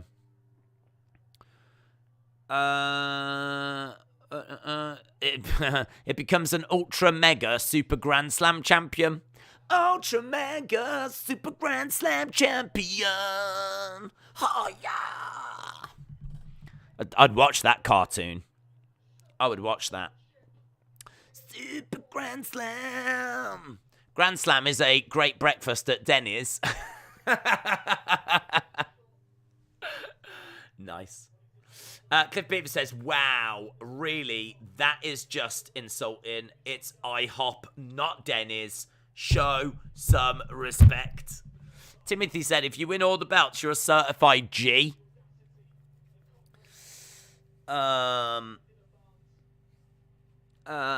Days, it's not y'all want to go big, it's we all want to go big. Y'all want to go big. It's whatever I say it is. Y'all want to go big. Hi, welcome to Denny's. Y'all want to go big. Then say that. Dolph getting this win tonight makes me want to see him at Stand and Deliver. Well, I think you will, Jaden. I think you will. Don't you worry about that, young man. Don't you worry about that. That dream can come true. Right, let's end the... We've already gone over a bit, and I really want beans on toast. I mean, it's good to have a dream, isn't it? And that's my dream. My dream is that I get beans on toast. Right. I hope people enjoyed the show. I would probably... I don't know what I'd score it. It's a tricky one. I would probably give it a... I'd probably give it like a 6.75-ish to 7, around that kind of ballpark. I mean, there was definitely some stuff that I was like, not feeling. Probably 6.5 feels about fair. Main event I thought was a lot of fun. I thought that was fun. I thought the LA Knight match was good. I enjoyed that. And I would say the LA Knight match was the best part. And that was about the halfway point. So I kind of thought the, first match had some moments to it. Tiffany match, yeah. I wasn't really feeling the fact that Creed Brothers got taken out and MSK went in, but it might turn out that MSK were the ones to attack the Creeds. So I feel like 6.5, 6.75. I feel like that's about fair. But you lot, I think, were much higher than that. Erased Mind said, let this man have his beans on toast. Thank you. You lot, 45% said 8 to 10. 35% said, well, I suppose I should. I'll tell you what I didn't do then. I enjoyed the match. But I have to give them something for Dolph being champion, don't I? I have to give him something for that. Yeah. I'm gonna... I didn't really give him the props for that shock. So I'm gonna go up to a 7. I was about 6.5, 6.75, but I will go to a 7 for that moment right there. Fair play. I'm not down on it, to be honest. I think it's a big talking point. And you know what? You always want to watch these shows and have a big talking point. So it's because then it makes it feel like, yeah, that was worth watching. And that made it worth watching. So 8 to 10, 45%, 7 to 7, 7.5, 35%, 6 to 6, 7.5, 10%, and 5.75 or below with 7%. There we go. There we go. Awesome. Hope you enjoyed it. I hope you had fun. If you didn't, then don't worry. It's finished. And we will be back later with AEW. We're also going to be back with Manchester City in action in the Champions League. We will be keeping an eye, of course, on Real Madrid and PSG as well. That's probably the game that's going to have the eyes of the world on it. But I watch the Premier League teams, to be honest. And we'll see how Man City go about their work and how... see how that game goes. But we'll be keeping an eye on Real and PSG as well, of course. But yeah, awesome. Thanks a lot for watching. Appreciate the support. And I'll see you again next time. Bye for now.